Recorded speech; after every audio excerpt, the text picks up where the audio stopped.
and then people would have actually watched. Either that or people actually hate my guts that much. I guess we'll find out. I think we're live. Hello. And Hello then to people the would have actually two watched. people in the audience. Can you hear us? And Our least one of viewed them's episode driving, yet.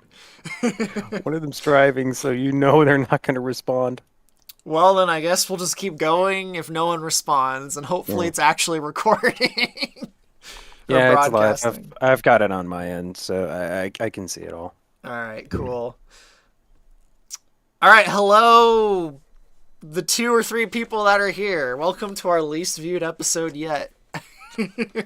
Holy shit, there are actually people in Wow, this. there's actually people here. All right, awesome. All right, cool. Oh boy. Yeah, so How do you want huh? to start this? Well, this is something we wanted to do for what, like a month or two now, and we Yeah, finally were something able to like do that. it on Picard Day of all days too. That's perfect timing. I didn't even know it actually had like a date, but someone somewhere decided to take a freaking calculator to figure out what the hell star dates were, and it figured that hey, it's on June 16th. Even I'm not that nerdy. But but yeah, I guess the reason why we're doing this is because for the last like 9 months now, like whenever we're in a call with like a group of people or in one of the Estelle group calls, at some point, inevitably, either you or me brings up Star Trek, and then we derail the whole thing and talk about Star Trek for like 2 minutes, and then everyone rolls their eyes and we stop. So I figured we just do a Star Trek stream for like an hour or two or three or however long, and And for the four people and that are then when interested, because there's apparently only four people in the audience today. and then whenever we're like in a call by ourselves talking about Event Horizon stuff, it just devolves into Star Trek for 3 hours. Yep. So I don't know. I thought it might be a good Hmm. opportunity to just do a stream about it and air it out Yeah. there for the two or three people that are actually interested in anything I Well, or like, you have to say about Star Trek. well, did you want to start a little bit with Event Horizon or and that kind of stuff, just to have a bit of a primer of like, you know, everybody already knows your part in the project, but I don't know, nobody really asked me about mine. Yeah, for those in the audience who don't know who Gyroscope is, he voices Falco in Event Horizon, and him and I pretty quickly got along, probably because of Star Trek. I think I've told the Yeah, story on yeah, a I'm stream that before how I. asshole. Yeah, Sorry. I think I've told the story on a stream before, either with Gafford or Estelle. It was definitely with Gafford Yeah, because like if I remember right, you actually had like no real experience with voice acting, and you were just in one of the calls one day, in one of the patron calls with Estelle, and I was just sitting there like listening to you talk, and I was just thinking like he sounds kind of like Falco. I wonder if I don't know, maybe he should try out for Falco, and here we are 9 months later, and you voice Falco. and So I fucking burst out laughing, just going like, "What?" I'm like, okay, to give context, I want to say 2 weeks earlier, um, but yeah, two weeks earlier, I had auditioned one for Wolf, but I knew that wasn't gonna get picked because I don't have that deep of a voice, and two for Bill, because like I just wanted side characters at the time, and I was like, you can throw me in there as like some pilot, and I won't give a shit. And then here I am with the second most, no, actually the most auditioned character in the entire thing, and just like it wasn't even a question. yep. I think like the only person you said was really giving me competition was it was Alex Ross. it was Ross who gives everyone Yeah. competition, including Because he's a himself. professional. Yeah, Ross. Every single character he tried, I would probably give to him if if there wasn't others. Yeah, Ross is pretty great. Mhm. But so yeah, Well, for those in the audience who don't know who Jero is, that's who he is. That's why his friggin' angry Falco face is up there. On top of that, I also help out with the script writing for Event Horizon. So, Neff or Ice or Chasen or whatever the hell you go by these days. Um, he will send me the initial script, and then I'll go in after him and change around the dialogue so it doesn't sound like something George Lucas wrote from scratch with no intervention whatsoever. I'll take that compliment. Like you have good ideas, you just don't have a No, good I way of agree. It's doing not my strength at dialogue. all. That's not my strength at Uh, all. But and then yeah, after it goes through past after it goes through you, then all the actors do all their own little tweaks and whatnot. yeah. But so yeah, I guess with that out of the way, we should start our nothing but Trek stream by mentioning that there's a trailer for a new Babylon 5 movie. Random. Jero, you've never seen Babylon 5, have you? I've never seen Babylon 5, but I've heard so many people say it's a ripoff of Deep Space Nine. I'm seeing her going like they were released at almost the same time. Like obviously there are all the different stories saying, you know, people that have worked on Star Trek. No, was it the other way around? Somebody that worked on Star Trek and like had a concept or something like that decided Yep. to do Babylon 5, and they initially put it in as an idea, but they were told no, and basically just like screw off, do it yourself, and they did exactly that. And then soon after, they started going like, "Huh, why don't we make our own show on a space station?" Yep. And so, like, The story uh, goes, and there's variations on it that Joe Michael Straczynski, or JMS for short, in around 1989 or 1990, he went to Paramount with an idea for a sci-fi show about a space station. I think it was still called Babylon 5 then, I don't remember, but he went to Paramount with this idea for, you know, a science fiction show centered around a space station, which ended up becoming Babylon 5. And the story goes that they rejected it and he kind of left. And then here we are, like 4 or 5 years later, 1993, and there's a Star Trek show with a very similar premise with a lot of very similar things in it coming out at the same time that Babylon 5 is coming out. So it's really coincidental, the timing and everything, but the guy who made Babylon 5, he denies that, you know, DS9 ripped it off, like, to this day. So but the actors on both shows would often like interact with each other, and they'd go back and forth saying, "Yeah, like we're looking at your show, and both shows like competed with each other and kind of like try to one up each other." Like even down to like weirdly specific things, like the introduction of the Defiant in DS9, and then the introduction of the White Star in Babylon 5. So there's a lot of weird similarities that just yeah, it can't just be a coincidence. But I will say this: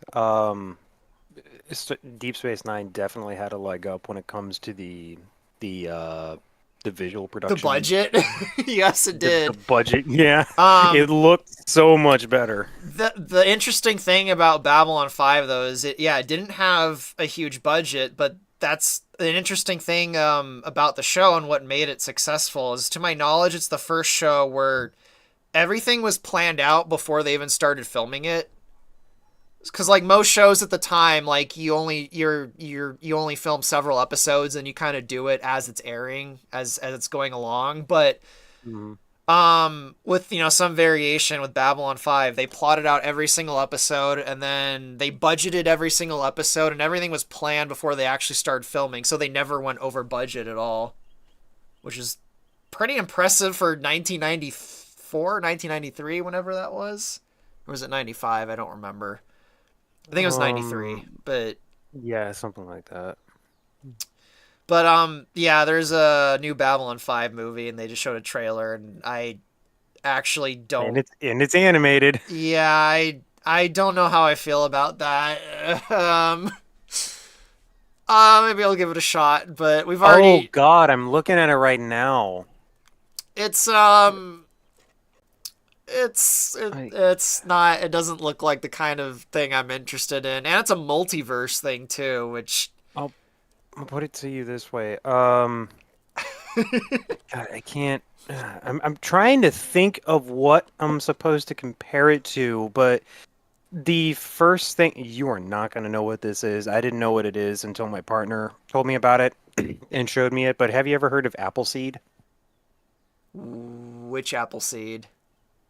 It's a quote unquote anime. It's like it's CG and 3D Yeah. animation, but it's got that like cell shaded look. Is that the one with the like dead planet and the vines that are alive? That the vine No, creatures. Yeah, I'm not sure what I'm thinking of then. I don't know why it's called Appleseed. But it's like uh, think of like Earth, but with Judge Dredd, but it's not like post-apocalyptic. Well, it is post-apocalyptic, but everywhere except for one city, where like half the population is synthetic, and they can't have any negative emotions, and in synthetic life and human life coexist, and then everywhere outside of that is a wasteland. But the inner city is like a Oh, utopia. okay. This is gonna sound crazy. I've never seen the movie you're talking about, but I recognize the cover of the manga, so I actually think I did read the manga.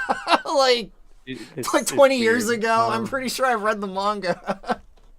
Oh shit, apparently they're making a new one, but it's like fully CG and looks like it's live action, but it's not because obviously they have the super large eyes like they did in Alita Battle Angel.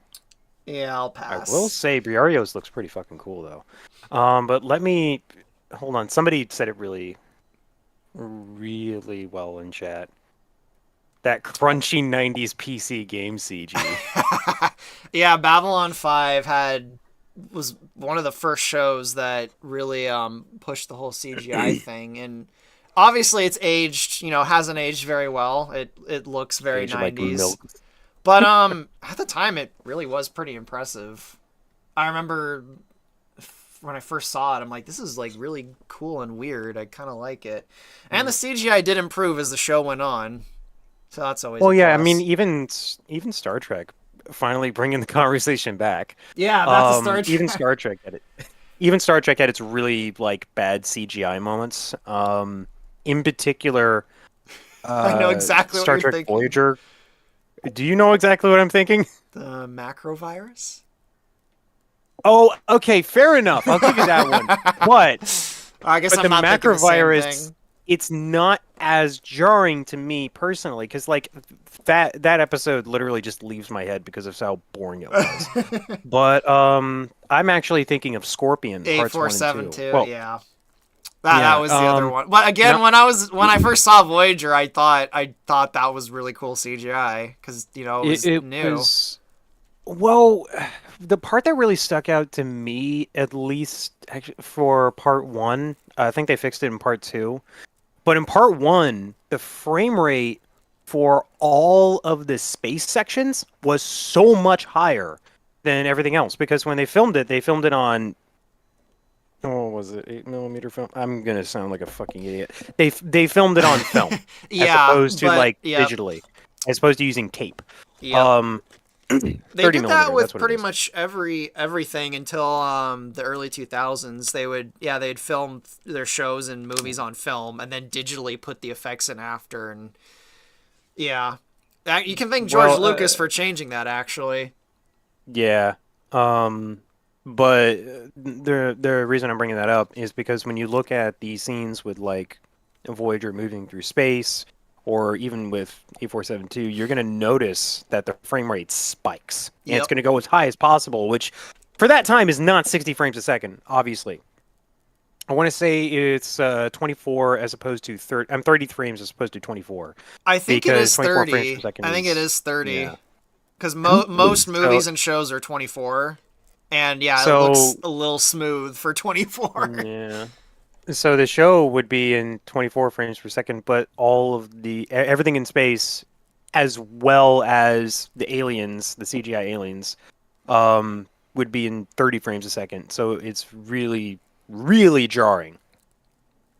Yeah, you're Never knew you probably were right. Trekkie. That might be why the CGI in DS9 looks better cuz I'm pretty sure it is only 24 and that Mhm. it's hard to tell, but Yeah, I think Uh, we like yeah. completely derailed everything already, but that's okay. I don't even remember what the topic was. Was it Star Trek? We were talking about the similarities between Babylon 5 and Deep Space Nine. Here's the thing. I think if you sat down with Stephen Ira Bear, he would probably get really, really pissed at the accusation that he stole the idea. Maybe. I don't know if he's Ye- ever made a comment on it. I know the guy who made Babylon 5 has though, and he denies that they ripped off B5 and vice versa. He's kind of been he just doesn't seem to want to talk about it. And yeah, I'm not familiar with any quotes from Bear about DS9 ripping off B5. But without a doubt, regardless of if the idea was ripped off of one or the other, after both shows were on air at the same time, they both started to take from each other to try and one up each other, which I think made Mhm. both shows better in the end. Yeah. There are two questions in the chat. Actually, I see two or three, three, technically. yeah. Nicholas says, you can always go further beyond. Have you seen Star Trek roleplay scenarios in White Dwarf? I'm not sure what that is actually. Do Do you? you mean Red Dwarf? Oh, well, yeah, I've seen Red Dwarf. Red Dwarf's fucking hilarious. Sorry, In my fact, allergies going nuts I today. remember there was an interview with Patrick Stewart years ago when he first saw Red Dwarf. For a few minutes, he was like getting ready to call his lawyer to sue them, and then he was like, "Oh wait, this show's actually funny. I'm not gonna call my lawyer." Yeah, he Second thought it was like question. a blatant ripoff of Star Trek, and he's like, "Oh, okay, this is a parody." He's had his hand over the You, phone. He's like getting ready to call his lawyer. you could tell, like, it became his baby at that point. It's funny because he thought of it as a joke at first, and Yep. then it actually, like, became a significant portion of his I life. think pretty much every actor in the first two seasons of TNG thought the show was a complete joke and was gonna die, and they were shocked that it didn't die. And then they all ended up I want liking to being on the say show. everybody except for Jonathan Frakes and LeVar Burton. Because with LeVar, it was like it's another thing to push for racial equality, and it's also representation because, Geordi was blind.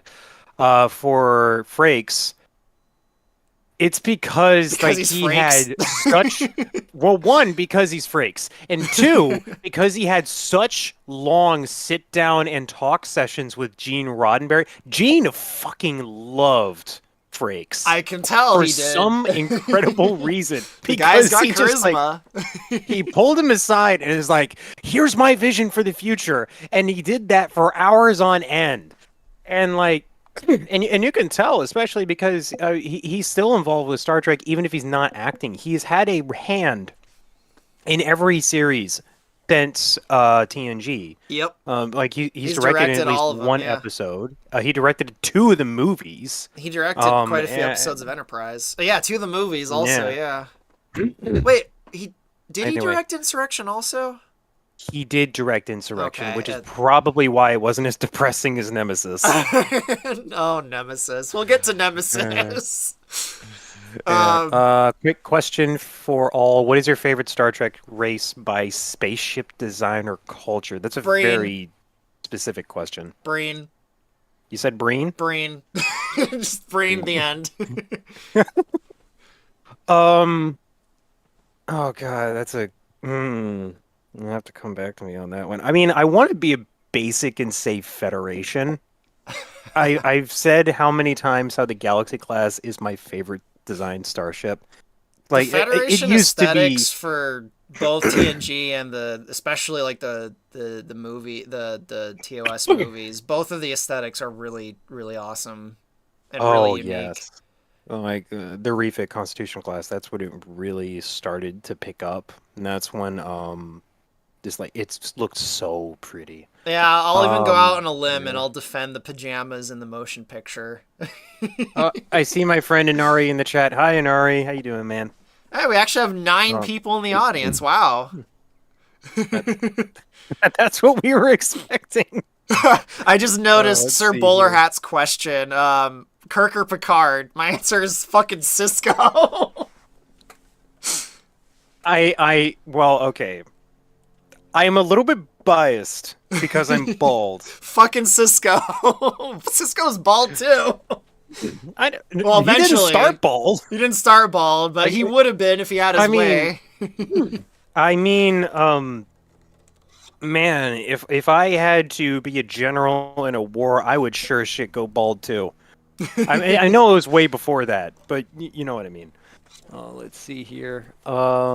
Yeah, for me, it's Picard, hands down. Actually, no, if you want to incorporate every single captain, I would say Anson Mounts Christopher Pike. Wow. Because, Sulu? Captain Sulu? it's it's really hard. Okay, we haven't seen enough of Captain Sulu. Yeah, we Like, haven't. I was the only kind of thing I've joking been there. the only thing we've both been exposed to outside I of was gonna say there's been a lot of Sulu obviously. outside of the shows and a lot of the games. Well, the only thing I know you and I have both been exposed to is Shattered Universe. Yep. Yeah, That Sulu. Yeah, abortion he of a was the game. captain in that game. God, He that was was in so bad. Starfleet Command 1 and 2. And Oh I'm yeah, that's certain right. there was. He was in the academy Yeah, he as was a also in girl. the. I think he was in the first Starfleet Academy game, and I think he had a cameo in Klingon Academy, but I can't remember. So yeah, he's been in a lot of the Oh Star Trek games, and then he's in yeah, that one and episode they of Voyager also. oh yeah. What was it called? Flashback, I No. think. Flashback. Thank you. I don't know why I went to Timeless. That's the one where Voyager crashed on an ice planet and everyone died. The end. The end. I just know someone saying I'm screw not even the kidding. motion picture pajamas. All right, I'm gonna say something really controversial. Like, yes, the motion picture outfits do look like pajamas, but I will argue that the Voyager uniforms look even more like pajamas. You mean the Voyager slash Deep Space Yeah, Nine? the They're DS9 bad. ones. They're bad. I hate the You know Voyager uniforms. you know the reason those exist, right? No, I actually don't. Why? So, okay, so the whole reason they made those uniforms, they weren't supposed to be like officers' uniforms. Okay, well They're that I did supposed to know be because in DS9 whenever they go back to a ship or whatever that's not on the station, or they go to put on the Earth and TNG uniforms and they look way yeah. better. The thing is, like, those uniforms, the jumpsuits, they're specifically supposed to be duty uniforms, the ones you get dirty and everything. It's kind of like the difference between, oh boy, how do I explain this? It's kind of like the difference between, like, the standard uniforms with coats and the hats and everything for the Navy and the BDUs that they Yeah. wear in the Navy. It's almost the same thing. I don't mind there Look, being two different uniforms. I just the design for the DS9 and the Voyager uniforms, it makes me think like it's a Halloween costume trying to be like a Star Trek uniform that you can just cheaply buy yeah. it. I hate them so From much. And when DS9 went to the gray uniforms, it's just like, oh, it's so much better. I don't even like the from what gray I uniforms heard, that much, but they're way better than the pajamas. From what I heard, apparently the Deep Space Nine and Voyager uniforms were really comfortable. Like they were breathable. It looks like honestly I feel like that's probably why they designed them. They Mm. made them Eh, because I know that especially the season 1 TNG uniforms were causing circulation issues. The spandex. Yeah. The general is asking what Star Trek games do. I'm gonna get this one out of the way. All right. Um, You I play first. Star Trek Online. He does not. I have played Star Trek Online for several months. I don't like MMOs, but I've played almost every Star Trek game that's ever been made, with a few exceptions. I still You haven't played played Final Legacy? Unity, even though I have it, because I could never get it to work on any PC I've ever had. So I still haven't played Final Unity. What about New Frontiers? That doesn't ring a bell. Which one's that one? It was another one made by Interplay right before they went under. So Interplay, I've never which heard of turned into that one. Bethesda, I played pretty they much all the played. Interplay ones, but I don't remember one called New Frontiers. Let me look that up. I think it's called New New Frontiers. I don't remember, but Frontiers. it's basically a an RTS. That's exactly what it Oh, is, New actually. Worlds. Yes, I played New New Worlds, that's Worlds. what it is. New Damn, Worlds that's right. New. might have been the second RTS I ever played, actually. Oh shit. Yeah, New I Worlds. have never been able to get a copy of that. It Like I can't runs find like it. shit on even Windows XP. Like it's really hard to get working. I have got it working on Windows 7 though, and I've beaten it, but It's fun to try out, but it's not that good of a game. Honestly, it's pretty shit. Have you tried out? I don't think you have VR, but you don't need VR to it for it. Have you ever tried out Star Trek Bridge Crew? No, I haven't done Bridge Crew yet. We should probably get like two more people because, well, the TNG update is free now. It just comes with the game, and there is a mission in it that allows you to fight a Borg cube. Obviously, Nice. not instantly. Like you have to go through the actual mission and like collect different things to make a weapon to kill it. But it's a pretty fun mission. Yeah, I don't have VR, I've so I'd need to get a VR for that probably. Um, yeah, that's, I noticed someone in the comments says controversial pick. I like the disco uniforms in season one. I they agree with you. I fucking yeah, hate they look really Discovery, good. but I like the uniforms. I just feel like they're out of place in that time. I Okay, feel like if disco was set after TNG, I probably would like it a little more than I do. yeah, no, I completely agree. I'm gonna Which pop is off here ironic for a because the second. show ended up going way in the future as far as I Yeah, know. But I actually do like the disco uniforms a lot. I just don't like the show that much. I need to pop off because Is it um time for you to get pissed already? I don't want to yell. I really don't, especially since for some incredible reason my allergies are going off today, so it makes it hard for me to like be loud. In case you couldn't tell. Well, that Here's the might actually thing. work for the stream. Scaring people. Discovery's aesthetics for the Federation look really, really good if it weren't set before the original I series.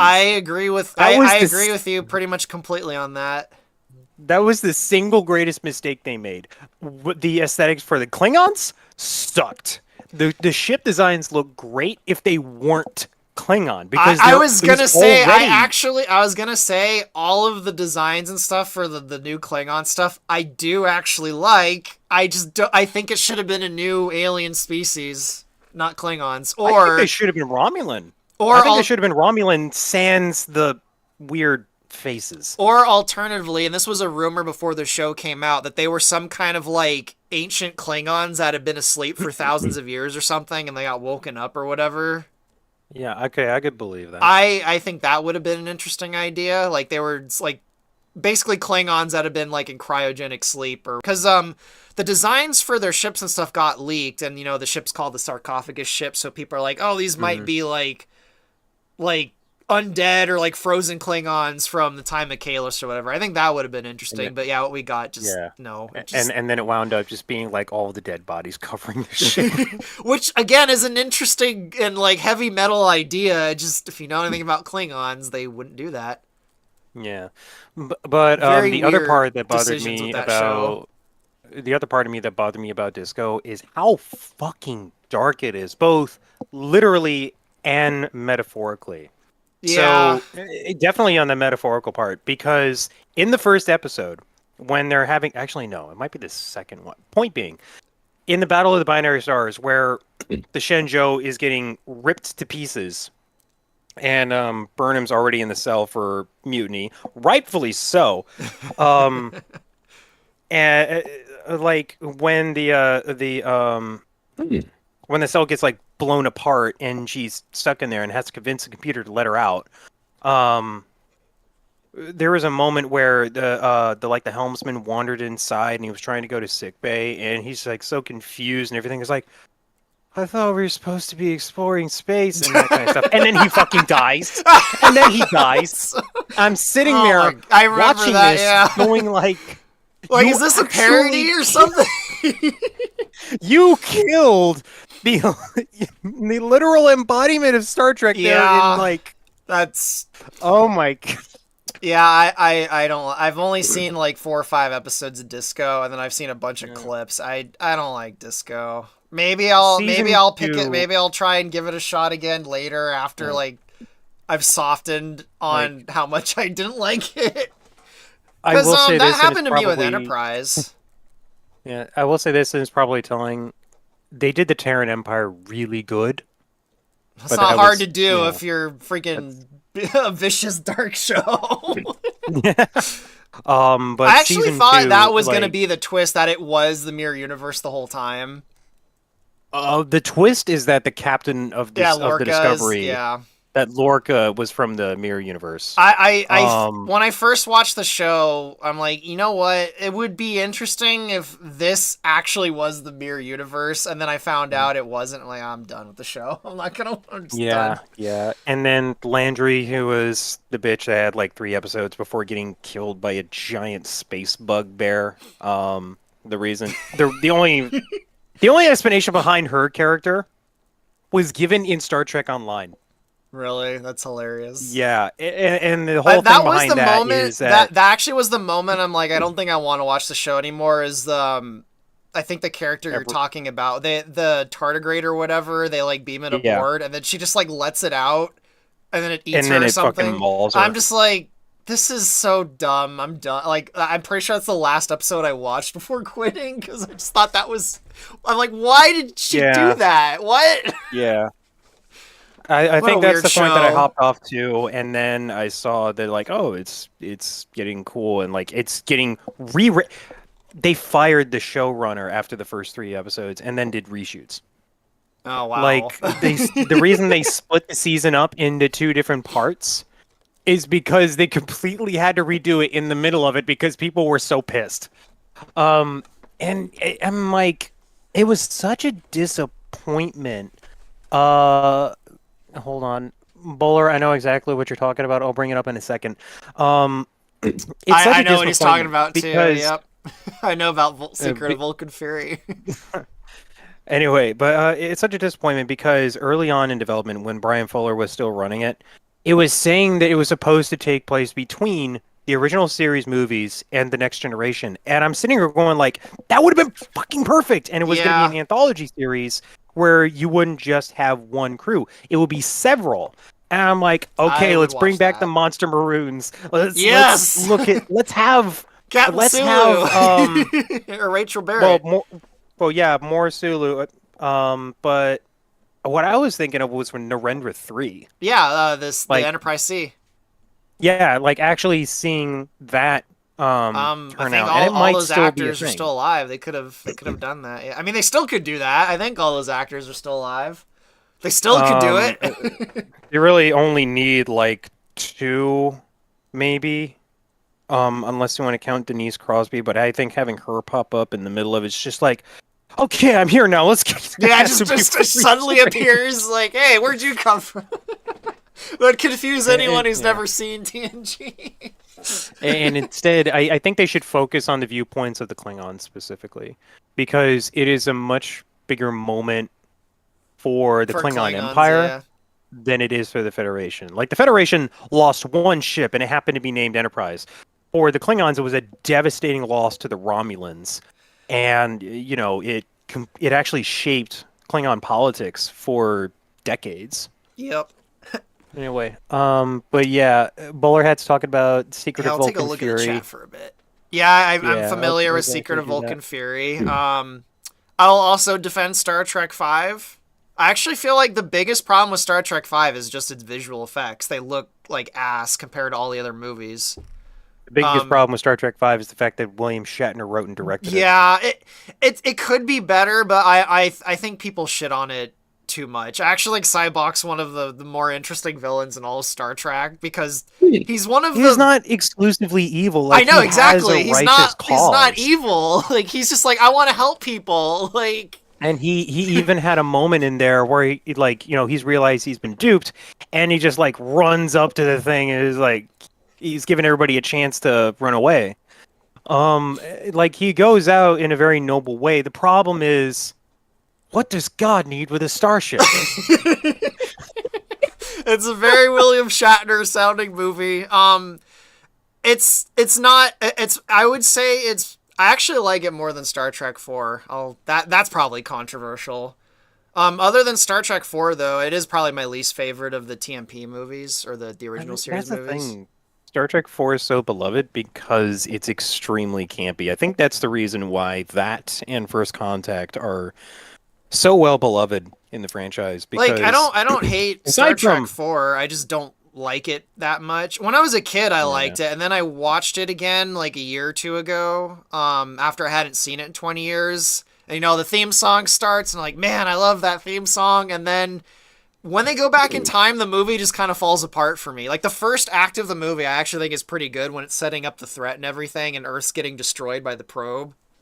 mhm. It's like the movie just has a huge tonal shift when they go back to the past, because the movie kind of starts out as like this ominous, oh shit, everything's going to hell, and only Kirk and everyone can save the day. And then they go back to the And past, it and it turned turns into into Save the to this Whales. wacky, goofy comedy, and Well, it's okay, really jarring. First Contact is almost exactly the same Kind of, yeah, it because kind of is. all the moments with Zefram Cochrane are like, wow, this historical figure is an asshole. It's like, I'm going to take a leak. I'm not taking a leak. Oh, that's what you're talking about. And like, it has a fair bit of camp, I do but think it's First also Contact is like, better than Voyage Home, though.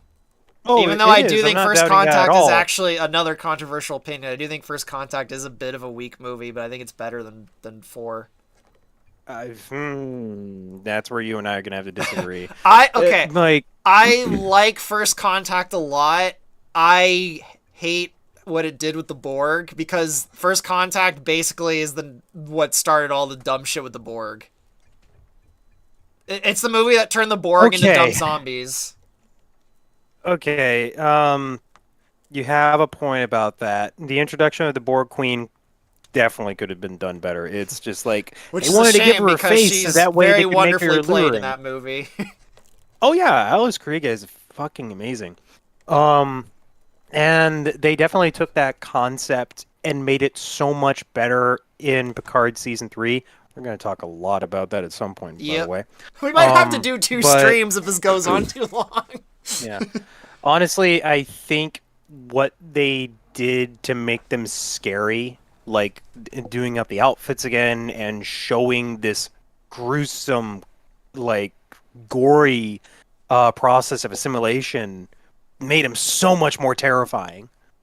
Like, especially that whole scene in the middle of the movie where like you're just seeing the crew members trying to fight them off and then getting picked off one by one, and you see them all being brought to the chamber to like get their arms chopped off, to get their eyes replaced and all that.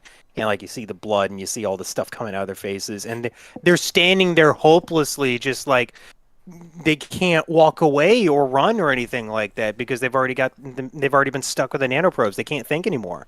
Maybe And it's just it's because Voyager ended up ruining them so badly, but I honestly think the Borg were more scary in TNG. Just when they were just like pale white and like they weren't oh yeah. zombies. Like when the very first time the Borg show up, that first one in QQ, like when it's ignoring everyone, it looks over and it looks at everyone. You can tell like there's thought going on behind its face. Like it's not like a zombie, like a dumb zombie. They just don't care. Like they're like on a completely different level than all the people, than all the crew of the Enterprise. And I find that a little more scary than like, they're just dumb zombies that rip your arms off and turn you into copies of them. I don't know.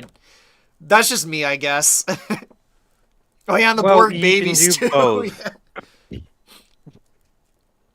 Yeah, you probably could do both. Yeah.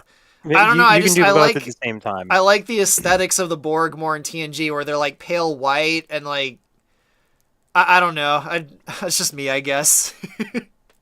See, I want. Okay, I've been begging to find this for a long time, and here's comes the Picard season 3 talk. Like I promised. Actually, there is one question I wanted to get to first before I get into that. That's going to lead me into it. Um, favorite uniforms. The Monster Maroon. Mm, I Yeah, love the the Monster Maroon. I love the Monster probably my Maroon, favorite. but I like the uniforms from Picard season 3 because they're evocative of the Monster Maroon. And then also, like, you cannot see the detail in it, but the leather jackets that they have and everything, the padding on the top with the division colors, they're perforated with tiny little deltas. So Yeah. they're incredibly breathable. And they made these uniforms so they're very, very comfortable. They're soft and all of that, but they also look incredibly professional. Like the piping along the lip, and it's evocative of the Monster Maroon, like I said, because it has that fold over part of it, and it looks like a natural evolution from the First Contact uniforms. And also, the badge looks like it's from All Good Things. So there you go, self-fulfilling prophecy. I do like the uniforms from the third season of TNG a lot. As far as Yes, just like a yes, very futuristic sci-fi-ish looking outfit, I think it looks pretty awesome. yeah. As far Like as just like adding the pure neck cool to it factor changed though, the everything. Monster Maroons just look awesome. Like they look They great. were also they were also incredibly uncomfortable. Yep, they were. They were very hot. Like I think the belt really like it. The belt looks cool, but the belt probably contributes to the most problems with it. Yeah, And the then maroon ones are and my then favorite. you also have your inconsistencies. When they tried to use the Monster Maroon for some of the TNG episodes, like Yesterday's Enterprise, where they got rid of the dicky, the undershirt, Probably because it and they was got so rid of the friggin' belt. hot. Yeah, probably, but oh yeah, and they'd be sitting there for like 12 hours a day. Yep. Yeah, that makes sense. But yeah, it's Hey, if you're an but they actor, also you're did getting a paid. redo of the Monster Maroon for Strange New Worlds. The screenshots that I showed you with future alternate future Pike. That looked cool. Yeah, they also brought them back in a few other TNG episodes too, where they did have the white part to it. Yeah.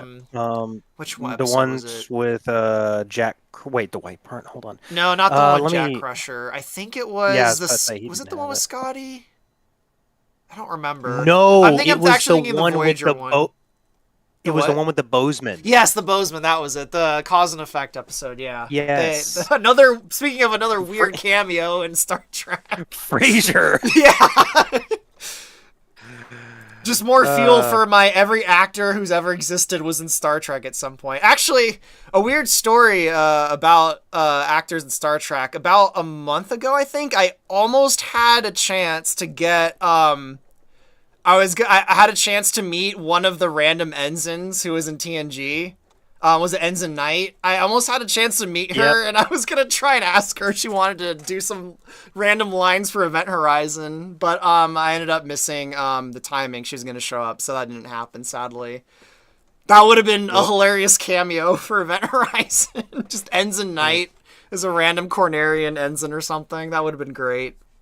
we also managed to get a hold of Jim Walker for all of 5 minutes.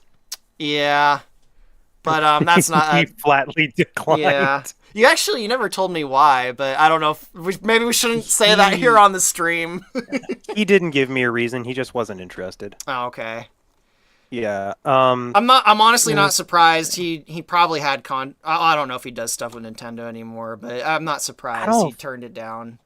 I just think he doesn't want to do it.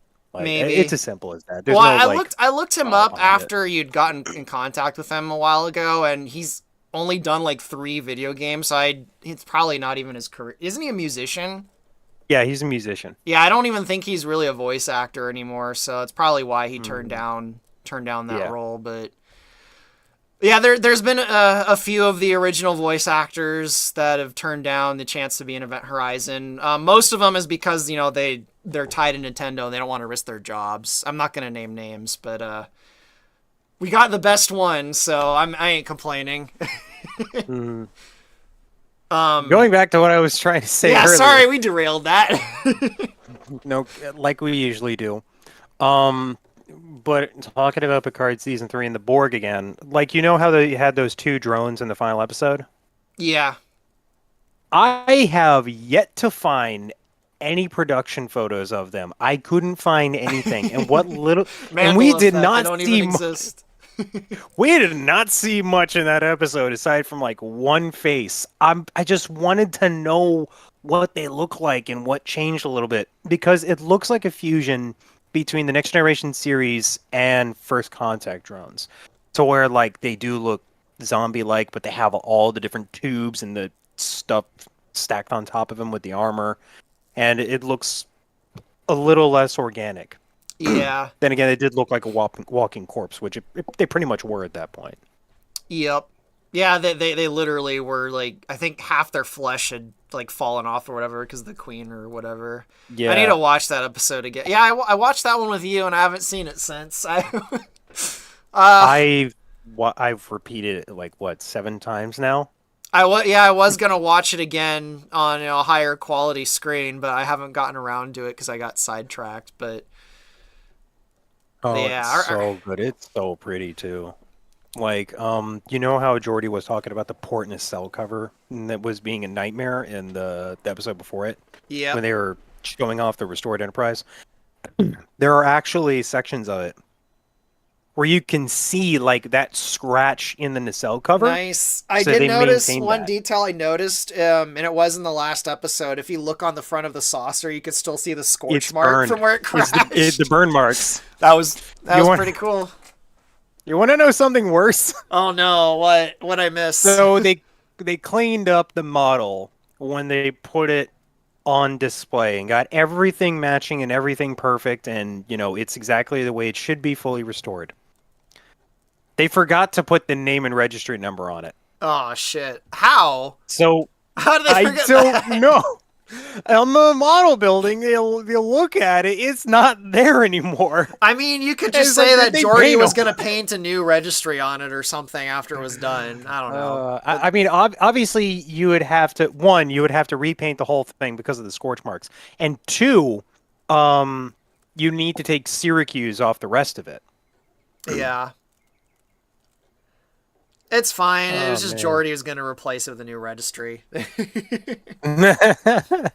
I didn't even notice, yeah, so I guess it wasn't that noticeable because I didn't even notice that. yeah, I and noticed the now scorch that marks all over somebody's though. yeah, that was a cool detail. Um, Good lord, that episode was fucking awesome. Um, but my other favorite moment was from it was I think it was No Win Scenario when they were stuck in the nebula after Picard convinced Riker to just like go full fire on the Shrike, Yep. and it went fucking Uno reverse card on him.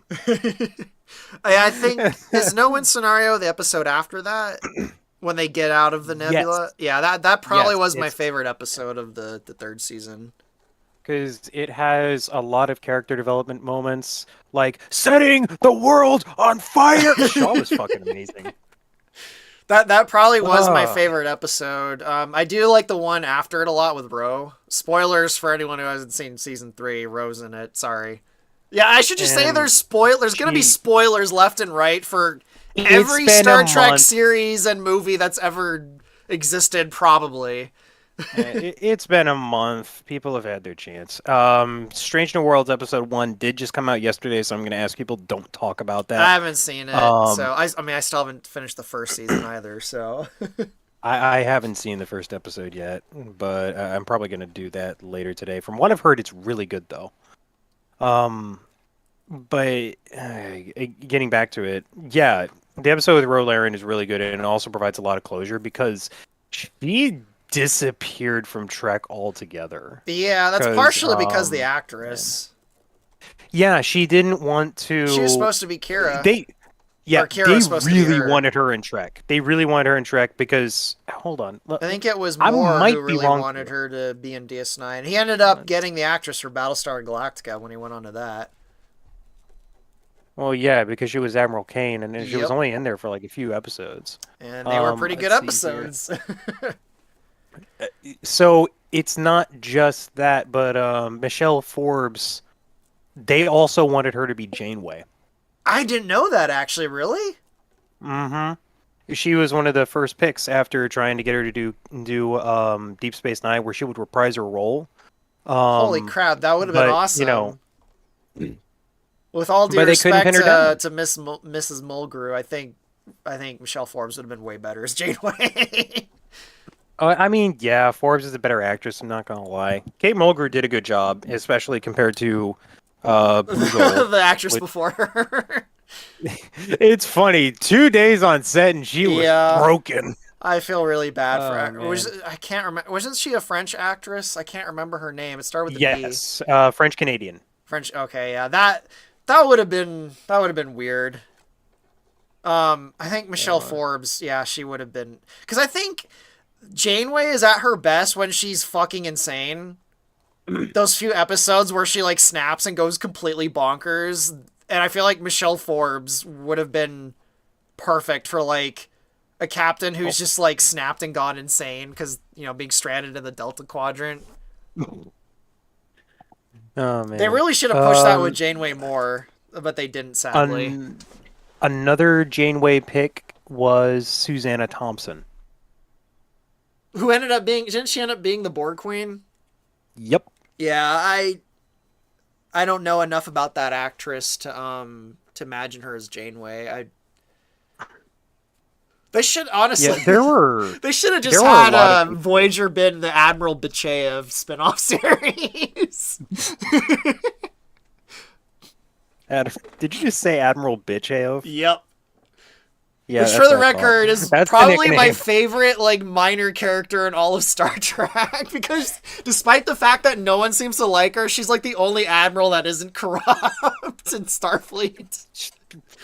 She's better than Shelby in my opinion because she's like realistic, but she, at some points You in know there what? she I actually am does I am have some actually compassion. shocked that in season 3 Picard, it wasn't her getting like murdered by the Borg. That wasn't Admiral Nechayev.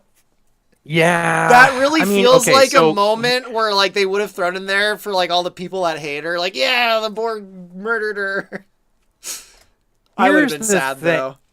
Here's the thing. Oh, it wasn't a French actress trying to be English. She was like Bujol was going full French Yeah, she went because full they had French. a much more French name. Anyway, other way around. Not other way around. Back to what I was saying. Mm, I can't think anymore. Thank you. Um, Bringing back Elizabeth Dennehy for Picard, there was meaning behind that, especially because it was now 35 years, almost to the date, since Best of Both Worlds released, like off by like 2 or 3 months. And on top of that, like that was the episode that she was in. That was a two-parter she was known for. So her getting, offed by the Borg was a lot more fitting than people realize. I don't mind that Shelby got off by the Borg. It just, considering how well done Rose death was, it felt like really just out of nowhere. Oh, it's done, and then just moved on. Like, oh, Yeah. okay. Like, They interviewed her. They interviewed her the day after, and I'm surprised she even picked that up yeah. because it was such a middle finger. That's what it felt like. I'm like, did people hate Shelby? Like, she was kind of awesome. Like, what? She did. She did. No, she did. They did. Wow, they did really hate Shelby for a long time. It's because like you were mean to Will Riker, even though Rightfully so. she was Like, right. She was right. Riker's, I mean, at the end of the episode, he kind of gets it and then forgets it for the rest of the series. But like, I don't know. I always thought Shelby was They, awesome. a captain can be first officer. I mean, look at Spock. He should have kept the pip. Yeah. Then again, he would have immediately lost in it. No, that would have been great character development because Pegasus happened later, right? Yep. Pegasus was later. So so he would have the captain's pip, and then season 4 Pegasus episode, it's gone because you're wrapped up in conspiracy.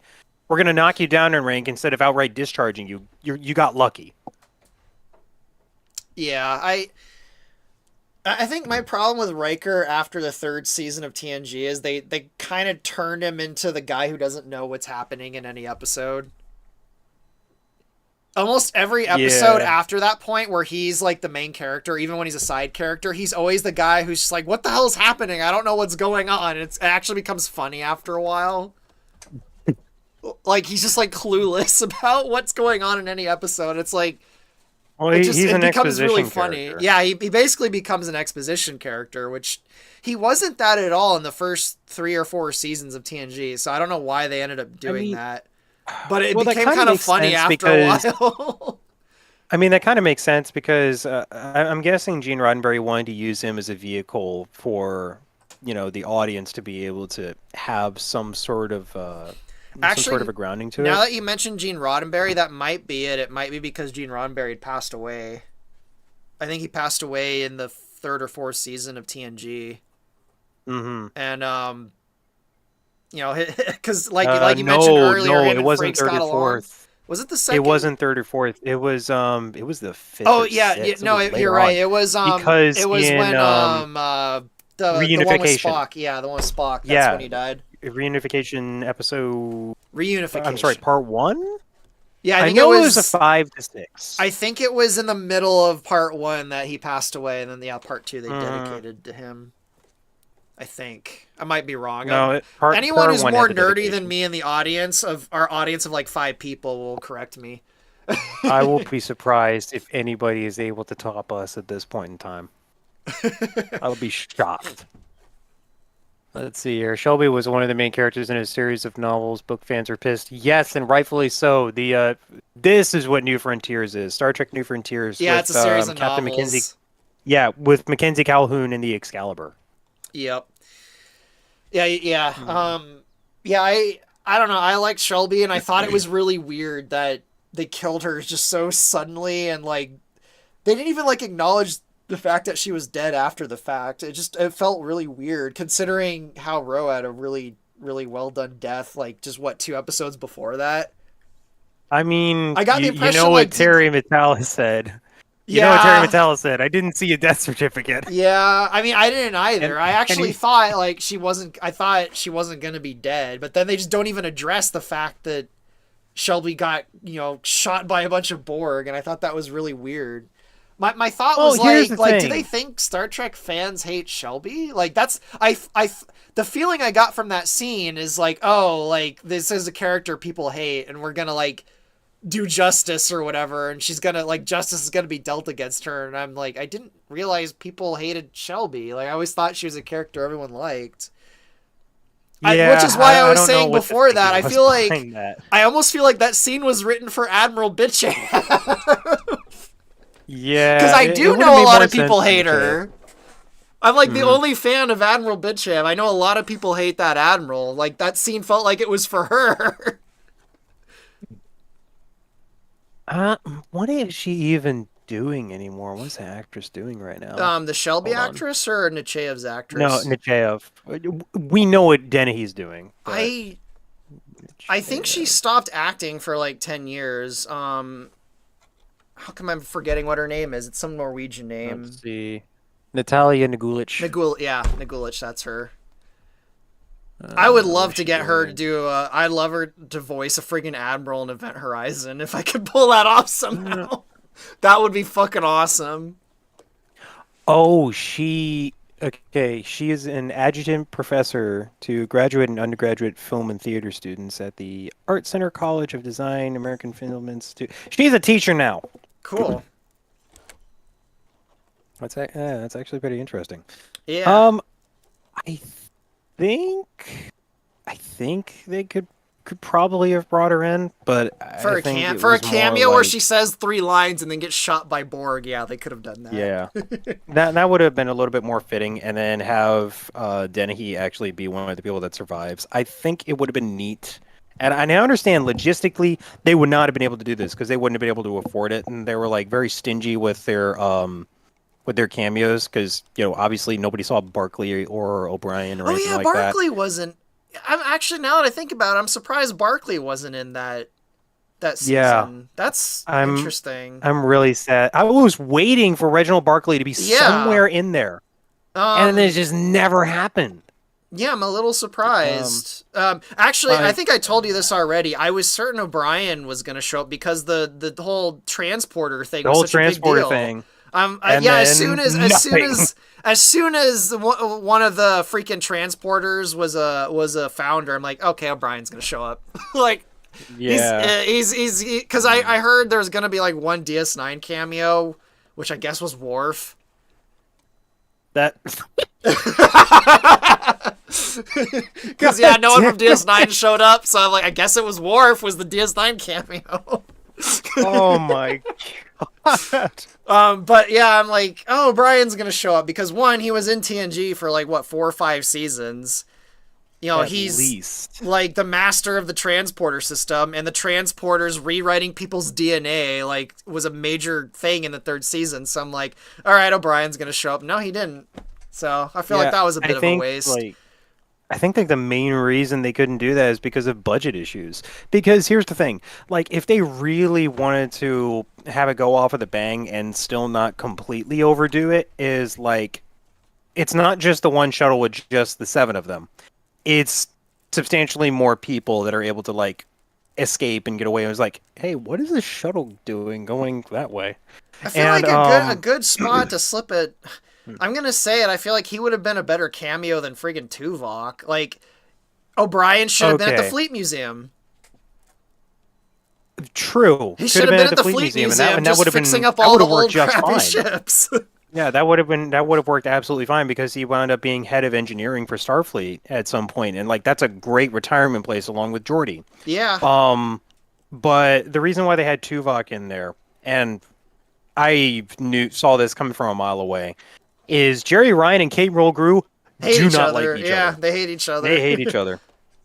Which Like is just sad, but ask kind of funny. yeah, just ask Garrett Wang. Like he will explain the entire thing, and then he'll start having post-traumatic stress disorder from having watched the whole thing go down, and just be like, "Why can't anybody just agree with each other or like be So nice to basically, each like other?" Harry Kim in real life. I Yeah, can't even like get. he gets such a short end of the stick, and it makes me sad. Just give him a ship already. Poor Garrett Wang. The irony Oh is, my even God. though I'm gonna go out on a limb and say Ensign Kim is probably one of the worst characters in Star Trek, and yet, despite that, I think 2 or 3 of my favorite episodes of Voyager are episodes about him. Let me guess. One of them's timeless. Yep, Yeah, that had the most development for him ever that is because one of my good favorite lord. episodes of Voyager, and it's a Harry Kim episode. And then my other one's The I Thaw. like granted Kim was milk toast. That was kind of the point It's not the because he's problem. supposed to Isn't be the him Boy or the Scout. actor? It's the fucking people in charge of the show. Yeah. Like he. Case in point, 2 of my favorite episodes of Voyager are about him. Like he's fine. It's just the Like people running the show are like, nah, let's make him stupid, and he like never gets promoted, and he's like a bumbling idiot. Like it was the hmm. people running the show is entirely the problem. It wasn't him or And the then he finally actor. gets and then he finally gets captain in an alternate And then yeah, timeline. and then his captaincy gets erased by Janeway from the future. Oh Perfect. man. Poor Janeway's like, nah, I can't have you be captain. They did make him a captain in Star Trek Online. Oh, good. They had a bunch of people reprise their roles. Rene Auberjonois, who played Odo in Deep Space Nine, he got a cameo, and that was the last time he was ever involved with the Star Trek project before he passed away. He actually did that like months before. Oh So wow. they have a Deep Space Nine campaign and a Voyager campaign, kind of two Voyager campaigns if you really want to stretch it. Let's see here. Who else did they get? They got LeVar Burton in. Obviously, they got Worf in. Yeah, I'm I'm not trying to think surprised of any by other Michael Dorn. TNG He's in pretty characters. much everything. Will Wheaton and Gates McFadden are in it. Can Yeah, we talk they. about Worf for a bit? I've had this discussion with several other people, but my brain is always broken when the guy who is basically introduced as like the comedy relief space orc has been in more Star Trek episodes than any other character, and he's like one of the most well developed characters. Oh yeah, because okay, so sans the weird love triangle with Deanna Troy, that was fucking weird. Yeah, that was weird. That contributed to season 7 sucking so hard. Um, Season seven's uh, okay. Odo got a mention in Picard season 3. Yes. Yeah, he did. Um, but yeah, that was a weird pick. Especially, I like that they address it in All Good Things, where he's sitting there going like, "I don't want to mess up a thing between you and Riker." And then for some reason she goes, they actually address that, especially because like her dying made them not be friends. Just so you know, shit went down, but they didn't go into it because honestly, you really shouldn't, because that was a weird decision to begin with. Yeah. I like the character development he has, though, especially because they brought back Alexander in Deep Space Nine and Yep. like you Yeah, made him DS9 like confront. completely went into overdrive with Worf.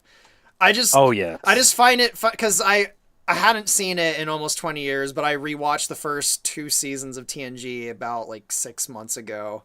And just watching the first season and like looking at Worf, I'm just like, how did this guy become like one of the most well developed characters in Star Trek? He's a complete and fucking joke in the first two seasons. It's just Because oh amazing. god, what the hell is his name? Oh my god, what is his name? An Damn actor? it. Showrunner for BSG. Oh, more. Thank you, Ronald D. Moore. Ronald Moore, because Ronald Moore was able to start writing more stuff for Klingons. He loved writing for the Klingons because, because they're so different, because they have a code of honor and everything, because he wanted to explore more of that and be able to develop that, and he got what he wanted. Like he's the mastermind behind Redemption, that Yeah, well, I two-parter. was gonna say that's actually Um, one of my favorite episodes. I'm uh, gonna go out on a limb and say I like that yeah. more than Best of Both Worlds. There, I said it. I Mm, don't regret it. Specifically, the first part. The second, well, it's the same thing mm. with Best of Both Worlds. The first part's better than the second part. Same thing with. Mm, okay, you know what? I'm not going to fight you on that. That's a really good one. I will dare say that reunification is also on the same level as Best of Both Worlds. Best of Both Worlds gets the most praise because it's the first one to do it. It put TNG on the map. It, It it did. brought stakes to their absolute highest. But Redemption and Reunification had a lot of development, in particular with Spock and with Worf. And Yep. that's a weird thing to say about the Next Generation, because how the hell does Spock get more character development in TNG Yeah, than in one all of the episode. original Well, series? ironically, Spock's father got an insane amount of character development in only two episodes of TNG than all of the movies in the original series. Oh my God. Somebody Spock's was fighting. father! Like, how? Just Somebody was fighting with me on like, oh, people need to remember the original series. That was the original, and like, I'm tired of people arguing that TNG is definitive Trek, and we're sitting here discussing it right now, pretty much explaining why. I feel like they're both definitive, really. Like, they're both. Well, And I so feel, here's the and thing. I feel like DS9's better than both of them. Here's the thing. TOS set the standard. TNG pushed it even further, and like has permanently set itself in the cultural zeitgeist. Yeah, Like, I I want to think I think say like. because I think the reason TNG's probably stuck around in people's minds more is because this is gonna sound really shallow, but it's because visually it's aged very well, even in like the first two seasons. Whereas the old '60s show, like now I love the old 60s retro, all that crap. I love that stuff, but I know that's something that a lot of people just clash against and they can't get their brains around Oh, it.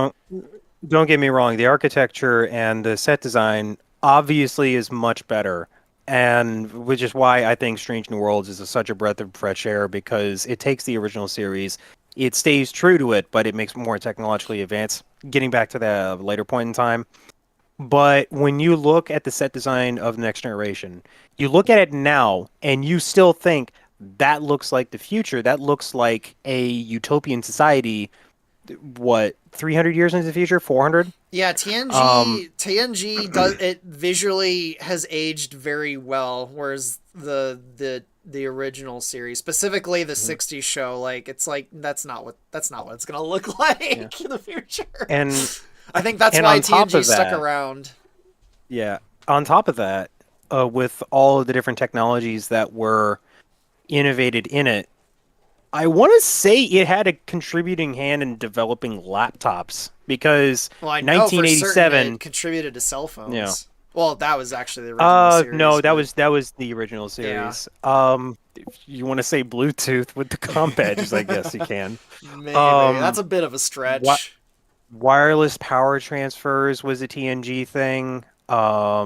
Tablets definitely, Definitely, yeah, and definitely tablets. touchscreens were also a TNG thing. Yep, the And pads. there's so much that made it push further and further into the future, and it still looks fantastic. Um, but on top of that, I want to say the writing matured. Now, don't get me wrong. Yes. TOS like dealt with a lot of mature themes There are in so some many cases. episodes of TOS though that are just bonkers hilarious. Like, Oh yeah. one an easy one to pick on is Spock's brain or a cat's paw.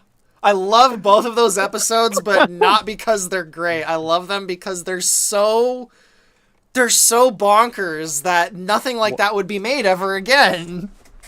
Someone's asking why Terminal Montage's Falco's in the corner. I'm the reason why. I'm the Falco voice actor for Event Horizon. Yeah, Hi. if you missed the start of the stream, there's like only 6 people here, so it's probably mostly the same people. But Hmm.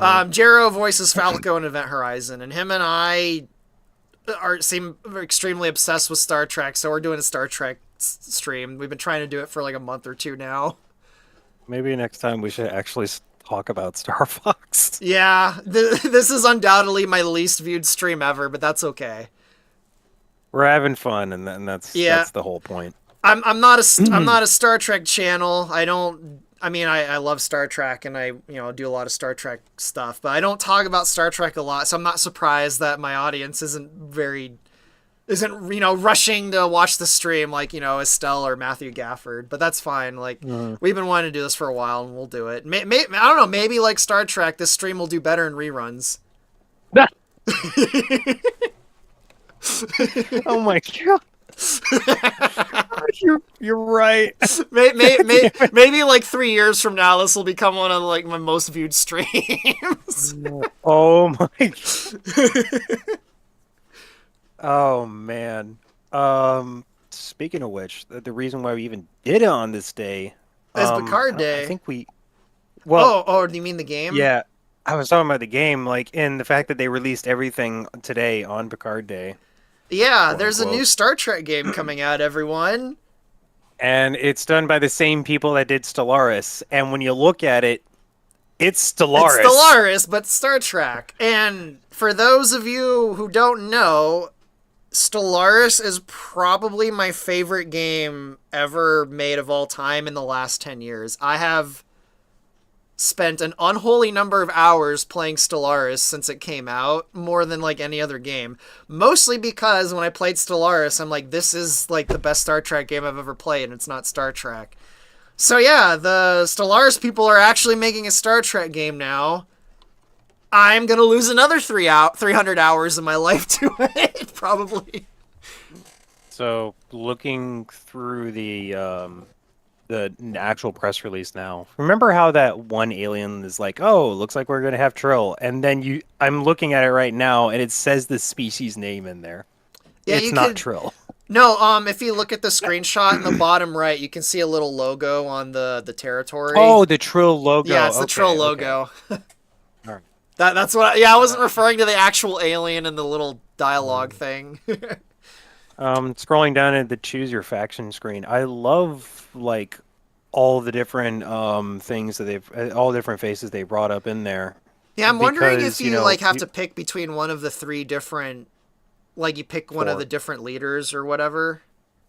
I'm not necessarily sure about that because I'm not either, but that Spock might is be an your interesting ambassador, gameplay and then mechanic. obviously the president of the Federation apparently is going to be a Vulcan, and then you've got Picard in there. Then there's the Klingon Empire with Chancellor Kempek. I Yeah, think that was his Kempek. name. Yeah, yeah, it's And then you Kempek. see, is that Lursa or Britor? I can't tell. It's too Point being, distant. you've got One of the you've got Duras Duras, sisters. and then one of the Duras sisters, and then Duras himself. Let's see here, and then there's Sela No, it's finally, and then just Wait, I didn't notice Sela. I thought it was Torith. There's Sela and Torith. They're both in Oh, there. I didn't notice Sela. How did I miss that? Her hair is Yeah, like her she's. hair stands out so much. How did I miss that? Yeah, I'm just glad that they've put her in there. I wonder if Stellaris needs a they're proper gonna get Star Denise Fox mod. Crosby Oh to boy, voice her again. That'd be cool. I don't think he's gonna have voices. Yeah, Stellaris does have voices, but it's pretty minimal. So I imagine the Mm. you know what I bet they'll do, because in Stellaris most of the voices is the computer feedback, and there's like Mm-hmm. 50 different computer voices you can pick. I'm wondering if they're gonna just do that with some of the actors. So you just have freaking Patrick Stewart like And order just have some of his acknowledged or line. planet Just has been 'cause they're colonized. probably going to pull some of the lines from the series because he does not sound the same way as he used to. Nah, he doesn't. Sadly, Moving I've over to kind the of Cardassian one. it's Sorry, I kind wanted to of point this out. I want sure. to point this out. Damar is in the Cardassian Union What thing. He's over there to the right. wasn't Damar like a cadet or like a teenager during that time period? I don't think so because he was part of the Bajoran occupation. I might be misremembering, but I thought he was a pretty low-ranking officer when they introduced him in DS9, and then Either he it's basically Damar sucked up or to I'm Gold just Dukat and got like tons of actually, promotions. actually you're right. That might be Ducat. And they definitely can't get him to do voices because his voice actor completely lost his Demario or Eleno. I don't know. I Oh, can't Mark remember his fucking Alamo, name. yeah. Mark Alamo, thank you. Well, I know Gold Because he's Dukat's in completely it. lost his voice. Oh, that sucks. Yeah. He's a friggin' Let's awesome see. actor. Yeah. Speaking of another Uh actor I love to yeah. voice in my games, I'd get Mark Alamo in a heartbeat if I could. Yeah, if he could talk anymore. He sounds like he's been smoking a pack a day for the last, well, 30 years. Now I could have And he him play an probably Aperoid. has. And then, of course, Vox we've got McCloud. Attention, and Cornerian workers. oh my God. And then, of course, we have like the teaser shows off the Borg, and from the screenshots, they're not popping up at all. So it's probably going to be like They're a the crisis event like in Leviathan. Stellaris. Yeah, that's probably going to be a crisis event, and that Which I'm 100% fine matches. with. Like, I like the Borg, but honestly, in a lot of the games where you can play as the Borg, they're usually the least interesting side to play as, which is kind of weird. I feel like they wouldn't be, but it's just because they're too damn powerful. So they're usually like nerfed to like compensate for Hmm. how powerful they are. They do make more sense as like some. I already know they're gonna be playable in DLC though. They're gonna do it, which is fine, I guess. They really shouldn't. Like maybe like the cooperative from that one episode of Voyager, I I could see. I know for certain the Dominion are gonna be DLC, and they better be in the game because the Dominion are like my favorite. Either that or the Dominion or a Crisis event, which I could totally see Yeah, happening. they're big enough to be a crisis event too. I would like more than the main four to be added to the game. And I feel like the Dominion are obviously a good candidate. Um, I don't know what other ones could they do. Like maybe the Breen, Tholians. Yeah, the the Breen. Breen. They'd have to flesh out the Breen quite a bit though, because there's not a lot of it's not really a lot of background on them. I mean, I would love the Yeah. Breen. They were faceless for all of TNG, and then DS9. It's just like here they are. They're still They're faceless, still but now they have faceless. something. No, the Breen are fucking Yeah. awesome. There's the Zindi that they I could think the potentially Zindi are add, part but of the Federation at that point, though, aren't they? Or was it still um, later that they get? I know they they're become part of the never Federation mentioned in eventually. TNG. Yeah, they do, but like that's Enterprise J levels of Yeah, that's a pretty whatever. broad span of time, but Yeah. Let's see. Let me think here. The I wouldn't. Ferengi.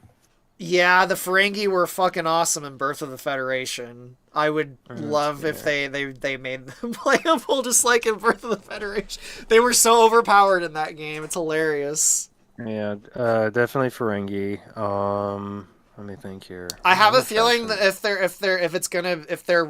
if this really is just a reskin of Stellaris, the Ferengi are probably gonna be the Enclaves or the Markets. Yeah. It's That probably makes what they're sense. gonna be, which I'm fine with. But yeah, I'd like to be able to play as the Ferengi. Well, well, like seeing all the different factions in here, like based on that map, I'm pretty sure like the biggest strength of the Federation is just going to be absorbing everything Yep, around it. just like in Birth of the Federation, which is Yeah. also a fucking awesome game. That's probably my favorite Star Trek game. Is BOTF. Have you ever played that one? Yeah. Actually, I don't think I've ever brought it up to you before. I've seen screenshots of it. I've seen videos and whatnot, and it seems a little complicated for my taste. I might give it a try at some point if I Oh, can find a you've played. playable It's copy. less complicated than Civilization 6, which I've played with you. So, to Hmm. me, Birth of the Federation, with the possible exception of like Bridge Commander, where you're like a captain barking orders, I feel like Birth of the Federation nails like the atmosphere of Star Trek better than any Star Trek game I've ever played. Not just Hmm. playing as the Federation, but even as like the other, like when you play as the Cardassians or if you play as the Ferengi, like the UI and the voiceovers and everything in the game is so well done. Like the atmosphere is fucking perfect. Hmm. Okay. Um, it's really really well done. It's an old game though. It's very hard to get a hold of. It does seem to run fine. Like I run it on Windows 10 just fine though, so it runs fine on modern systems. It's just hard to get a hold of, unless you have an eye patch. But You know what it's we a should fucking do awesome sometime? game. You know what we should do sometime for like a stream, not necessarily one stream, but like a series of them. What, the new Star Trek Infinite stream? Well, not that, but like leading up to that point, we should totally just find a group of people because I know Clear plays it and just play Stellaris. Yeah, I still have Stellaris installed. I don't have the And one newest of us, DLC though. yeah, I need to catch up with that. But one of us would like play Lilat, and then somebody else would play like something else. From like different Like we sci-fi could, series. yes. I guess I'll pick That Babylon 5. I'll be well, I'll be I those was gonna say shadows. I was gonna say let's make Earth off limits. I'll be the shadows from Babylon 5 Yeah. because there's an alien Yeah. in Stellaris that looks really similar to the shadows. For me, I always like playing synthetic races with like the collective hive I guess mind. you're the Borg. That's the thing. I never went with like any sort of bioassimilation or anything like that. It was just all robots. The freaking So things from Voyager, what were they called? The APUs, Prelors. Prelor. You can be the Prelor from Predator? Voyager. The fuck? There's a nerdy reference. Oh my God, that's what they were called? Yeah, I think the silver ones were called Prelor. I can't remember what the other ones were called. The gold ones. Prelor. Kravitz. The Prelor and the Prelor and Kravitz. Kravitz. That was it. Oh And my the only god. difference is one ship was silver and The the other one one was was gold. gold. Yeah. That was literally let this be your last battlefield, But but yeah, done in Voyager, but done in Voyager. and everyone's already dead. Robots. And wasn't everyone already dead in the last Battlefield one too, except for the two guys? No, they were in the middle of a war and they were looking for an ally, I think, and I am guessing right now based off of what I've seen and what I remember. If I remember right, when they get I back think to their they're homeworld, it's all blown up. yeah, by the end of the episode, everything is gone. Yeah, except for those two guys. Hmm. That, That much I knew is like the ending of it was they had just wiped out each other's civilizations, and it was all because one side of their face was a particular color. very on the nose, literally. Yeah. Yeah, I love TOS. It's so wacky. I love it. I remember like our first conversation when I joined the Patreon group because I pointed this out when I was watching one of the uploads you did early on before you got voices. I think it was the Zonus level. I remember that music from Star Trek Starship Creator, and you were explaining it was like from a royalty-free Yep, pack. yep. It's not. Yeah, it's not actually Star Trek music. It's from a '90s. Yeah, it's from a royalty-free thing, and apparently they used it for that game too. Well, that's the only other place I've actually heard it. Which I Which have is played. I why have played Starship Creator, but I have not played it since like 1999. I think it's that been was that a long. game. That was a game that would honestly run the best on a smartphone because what you did was Is like, okay, nothing, one, you made a starship and all of that, and and you then it put just your own ran crew on itself. there. You literally just ran the mission, and you could, you know, put it into minimize mode, and it runs in the background, showing you little text notifications, and that's all it was good for. That might You have would been the have to most wait for cheaply made Star hours. Trek games ever. My I God, remember I got that kit Hmm. and I played it for like an hour or two, and I'm like, am I even doing anything? And then I never played it again. I know this set. I was very confused with it as a child, Yep. and then finally realized, oh, I get more credits by finishing missions, and then I can make more shit. Why am I playing this? and, and It's then a there, I think very bizarre game. my dad got it for me at Scholastic Book Fair. I'm pretty sure mine did too. Was that like some fair or something? And I'm like, oh, My cool, new God. Star Trek game. And I saw the little sticker, and it's like you can make an Akira, and I'm like, yeah. And I couldn't make an Akira because I don't think I had to unlock it or something. I was able to make the Sovereign right off the bat. I I think I don't. was able to make a It sovereign, but I sucked. ended up making a constitution with like a weird half saucer. Hmm. And then yeah, the it's barely a game. It it is a game where Like most it. of it just runs in the background and you just sit and watch like little blips on the screen slowly move. It's very bizarre. Well, the quote unquote sequel to it, which There's a honestly, if you sequel? ask me, like, yeah, there's Starship Creator Warp 2. Oh, I thought that was an No, expansion pack with the Akira. no, it's just the full game. Oh, I think that's actually the one I Uh, had. I had the the one that first added one. the Akira to it. You want to know the worst part? What? The first one had more ships. It had the Really? Prometheus in it. Wow. They got rid of it? Why? I don't What know, a weird. Yeah, that is. but That might be a candidate for like my least favorite Star Trek game. It's it's hardly a not even a game. game. It's just I can't even call it a simulator. But the one of the like selling points of Warp 2 was that you could make a starship and then import it to Star Trek Dominion War, Ah, which I've yes. never Oh, played. yes. Because I tried that because I had the Dominion Wars game and I couldn't get the import to fucking work. I remember that. The Dominion Wars game isn't that great either, just for the record. But it Oh is better boy. than Starship Creator. Mm. Have you ever played that one? No, I've heard of it, and that's the only reason I know why, but It's similar in never that a played that. lot of that game just kind of runs itself, but Oh. there's a little more to it than Starship Creator. Dominion Yeah. Wars to me it has a lot of similarities to Starfleet Command, but it's like dumbed down.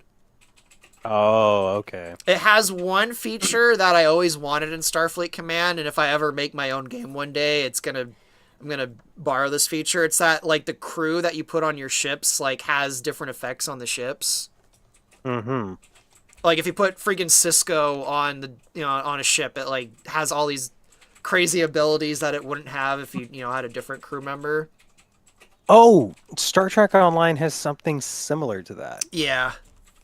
So, one, there's the duty officer system, and I'm talking about passive abilities. I don't mean like the active ones like you would for, the different bridge officer abilities and all that. Yeah. I'm talking about the passive ones where they have a duty officer system where it's just like a cadre of different enlisted officers. They have different passive and active benefits where the passive ones were like reduce ability cooldowns, and the active ones are ones that you use for like duty officer missions and research and development missions. And then even the bridge officers have some passive abilities on them, like they can increase the chance of a critical hit. But they're all like racial traits. Like humans have leaderships, and then the Romulans have particular traits, and then there are other like aliens and that kind of stuff you can recruit on. Yeah, to me Which that's like you know, to me that's the one thing Starfleet Command was missing is the crew aspect. I Mm. feel like I was I feel like yeah, because one of these days I'm gonna make a Starfleet Command game. It's not gonna be Star Trek though. It's gonna be my own thing.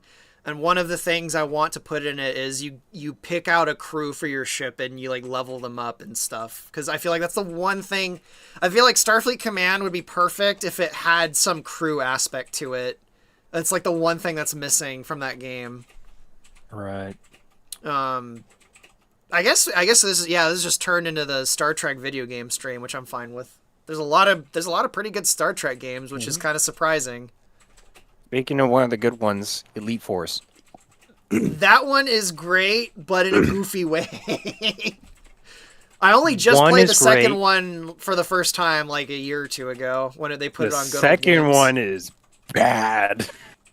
I'm gonna be controversial. I think I like the second one more as a Star Trek game, but the first one's better because of how wacky it is. Well, I mean, okay, so the second, okay, I'm gonna chalk this up to the gameplay, like explicitly gameplay. All right. The first one works because it's Quake 3 with a Star Yeah. Trek overlay.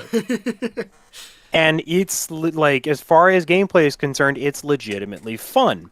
It has a reason to exist because obviously you need some sort of marine or anything like that if you're going to be stuck in the Delta Quadrant and everything's trying to kill you. So that makes sense.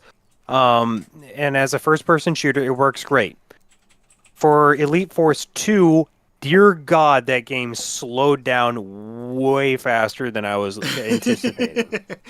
I think I it's cool that they got the next generation cast in there, and then they're actually in the Alpha Quadrant and they're being used somewhere, and you're on the Enterprise E. But end of the day, it's like, and there's a little. Why are there so many cutscenes? Yeah, to me, Elite Force 2 feels more like an actual Star Trek game that has more of a Star Trek atmosphere. But Elite Force 1 is so balls to the walls insane that like it ends up being funner. Like Yeah. I mean being able to fucking run around as Captain Proton, I mean, come on. I fucking running around as Captain Proton, like blowing up like tons of Neelix bots, like that's amazing. Did you ever get the expansion pack? That's the one that added Captain Proton, I think, right? I don't remember, but I do know that it adds in Jerry Ryan, Yeah, her because voice. initially, yeah, it adds in her voice lines because initially they had somebody else to do it. I think Jerry Ryan had like scheduling conflicts, Yeah. I mean, it was right but in the they added middle her of back in. Voyager being on air.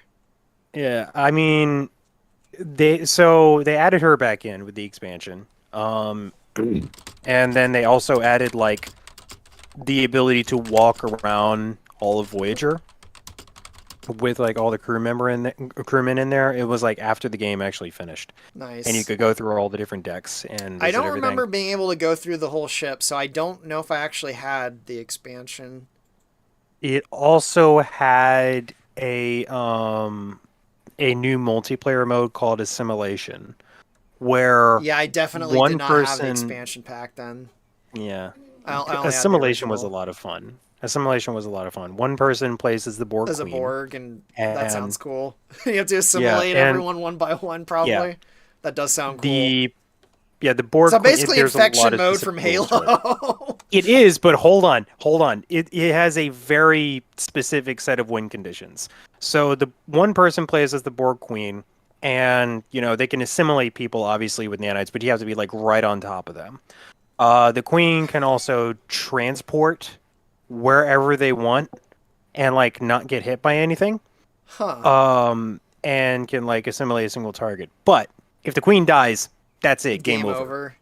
over. So the whole idea is that she has to get drones, and the drones can just continuously respawn, and eventually they start adapting to weapons, Oh, unless you have like the they normally iMod, I do. guess. No, I think they eventually Oh, adapt to even the the iMod. iMod. I Oh, might be wow. wrong. No, no, okay, I take that back. The iMod they can't adapt to, but it's very rare to find ammo for the iMod. Right. That. But everything else they can adapt to.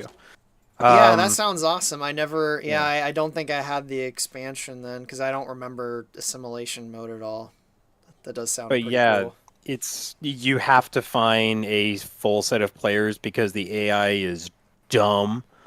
Um, but yeah, assimilation was a lot of fun. I remember I was actually in a Star Trek Online group that also played Bridge Commander and Elite Force, and they had gotten me into a lot of stuff. That somebody actually gave me a cracked version of Bridge Commander that was heavily modded with the Kobayashi Maru mod, the one I was trying to tell you about, but it runs like shit. Yeah, that Um, game doesn't run well for me at all. no, it really doesn't. You have to get the remastered mod in order for it to Yeah, work. I have the remastered one. It still runs like shit. I can't get through the game without it crashing, so I gave up on it. Oh yeah, but I don't even run the game for like the campaign. I run it for the battle simulator. Right. That's the most stable part. Yeah. And it's fun too because you can play as a Borg cube and nuke everything. Yep. Um, what was I gonna say? Something about Elite Force, Yeah. probably. Oh yeah, yeah, that's right. I actually found, God damn it, I got rid of it too. I found a copy of Elite Force on CD, and I still had Windows 7, so I installed it via the CD and did everything like legit. I put it on my laptop, which I had at the time. It was like a gaming laptop or whatever. So, and I had all the install codes, and like I had a legit copy of it, which is rare for older games like that. Um, and holy shit, that game was fun, especially if you Yeah. have people to It play it with.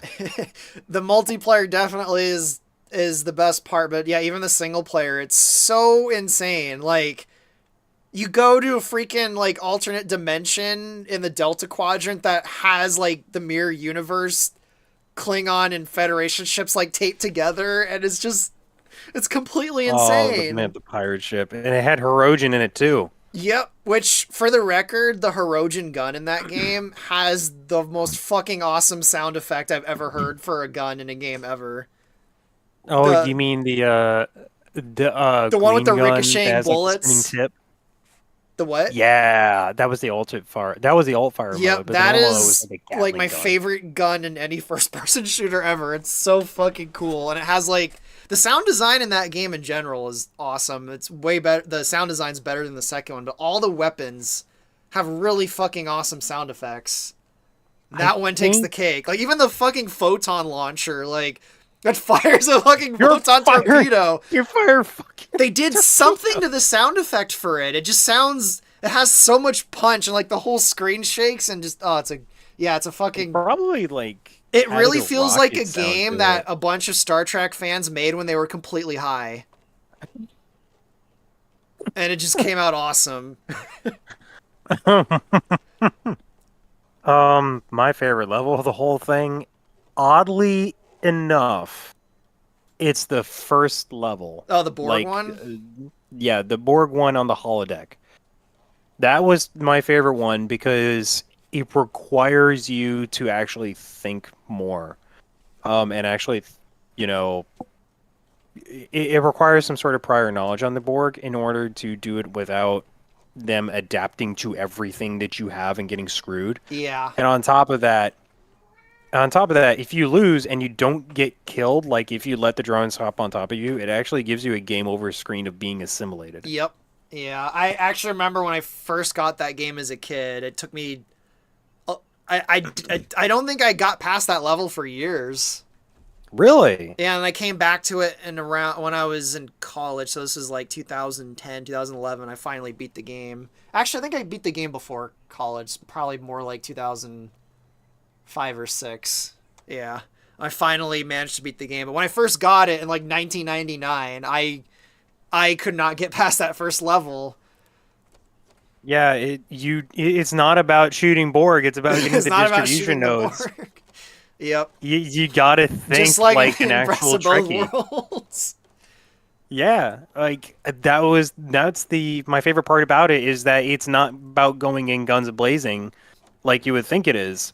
That probably is the You best actually have level to. because it is the most Star Trek-y level in the game. And then after that, the Mhm. game just starts to get more and more insane as far as like Well, bonkers yeah, stuff. because And if then they you did get the to the whole level thing with with like the Borg, mirror. then What?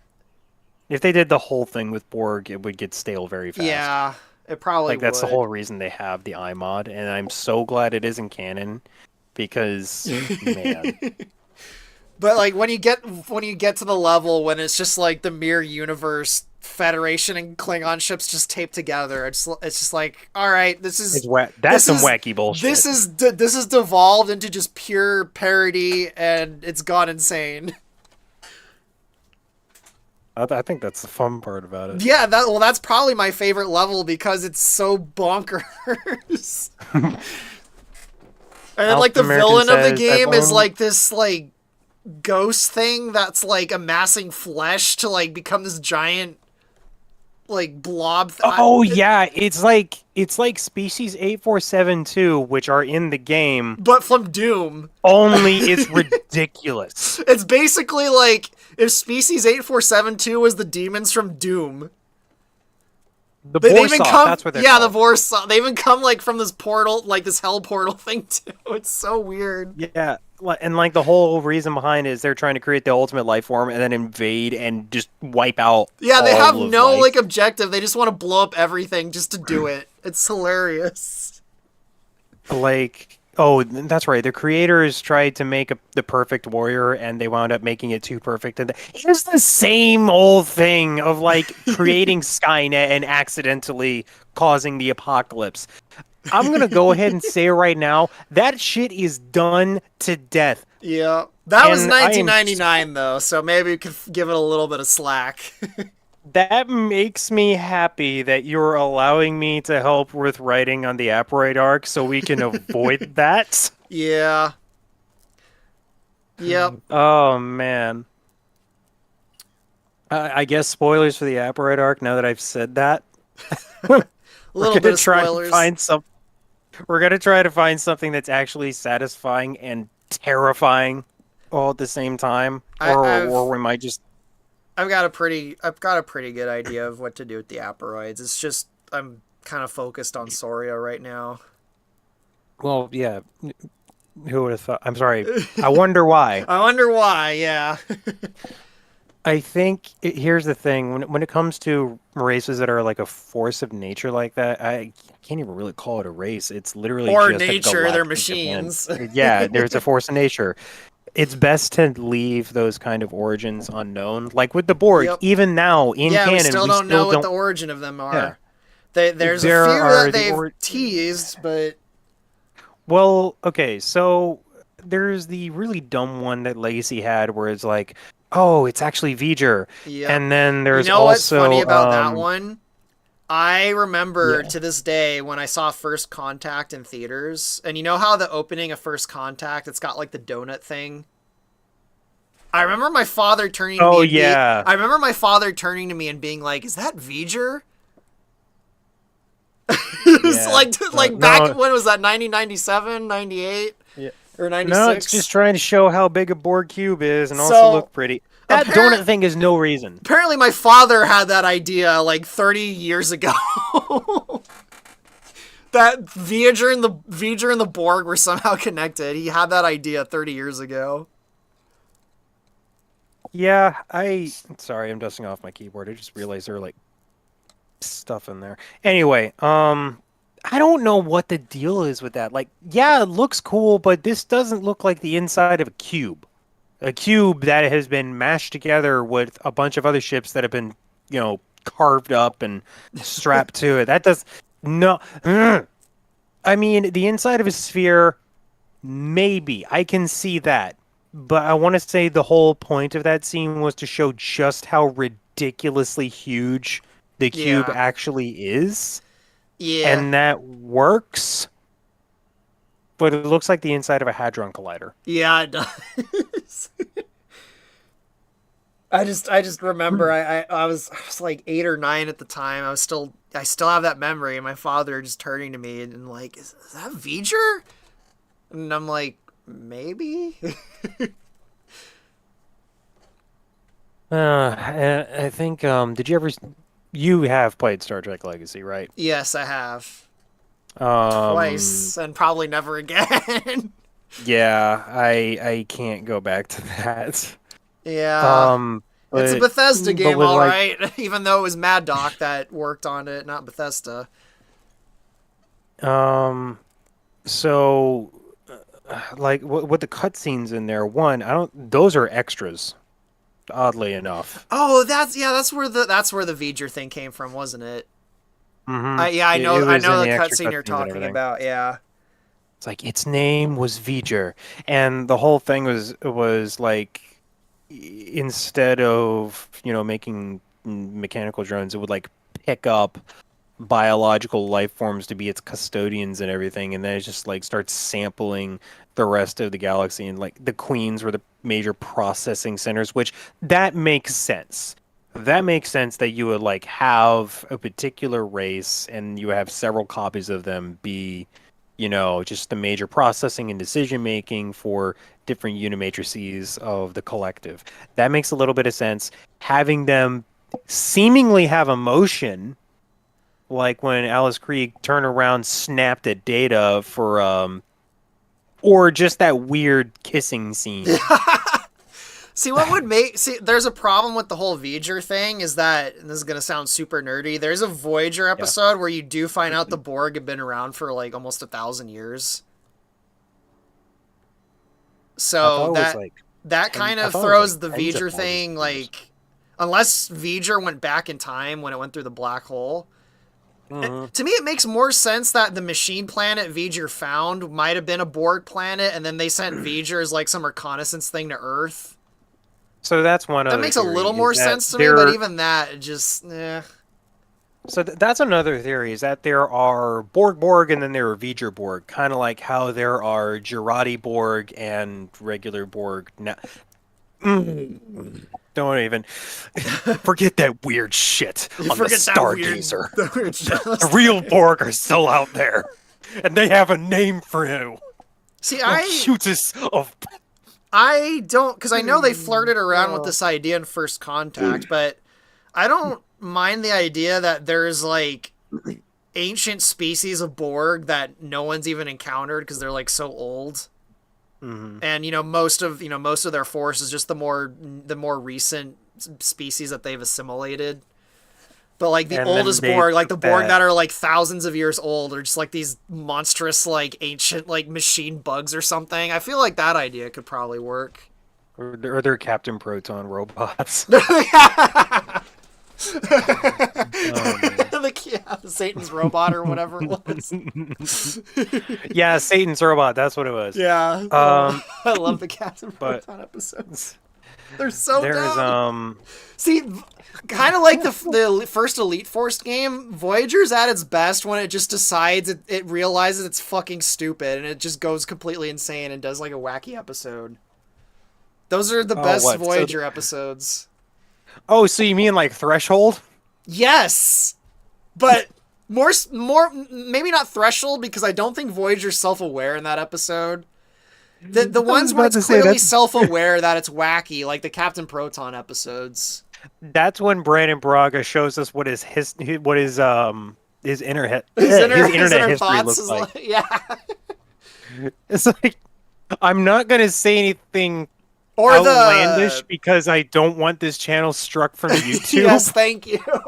Or like the But episode, a lot of the Doctor episodes, like when he has fantasies about being like the command hologram or whatever. oh, the one where he's daydreaming. Yes, like basically anytime Activates the anytime photonic Voyager cannon. realizes, okay, this show got really fucking stupid, let's just be goofy on purpose. Those are usually the best episodes of Voyager. Oh, what about like the third or fourth episode with Seven of Nine, and like Harry Kim has the hots for her or something like that, and she turns around and is like, "Oh, so you wish to copulate?" But the funny thing about that Nope. scene is that's completely in character too. Like, Yeah, like she's trying been to a figure Borg out her how whole to. life. She like Yeah, that's what she would say. she's trying to figure out how to acclimate to the rest of the crew, and then that happens, and we're like, "What? No! But How Harry does that Kim's even reaction's work?" perfect. Oh man. The reaction of I was interested in you, but I'm not anymore. Poor Harry Kim. He's just, and Hmm. of course, the first time in the show he gets laid, he gets space AIDS.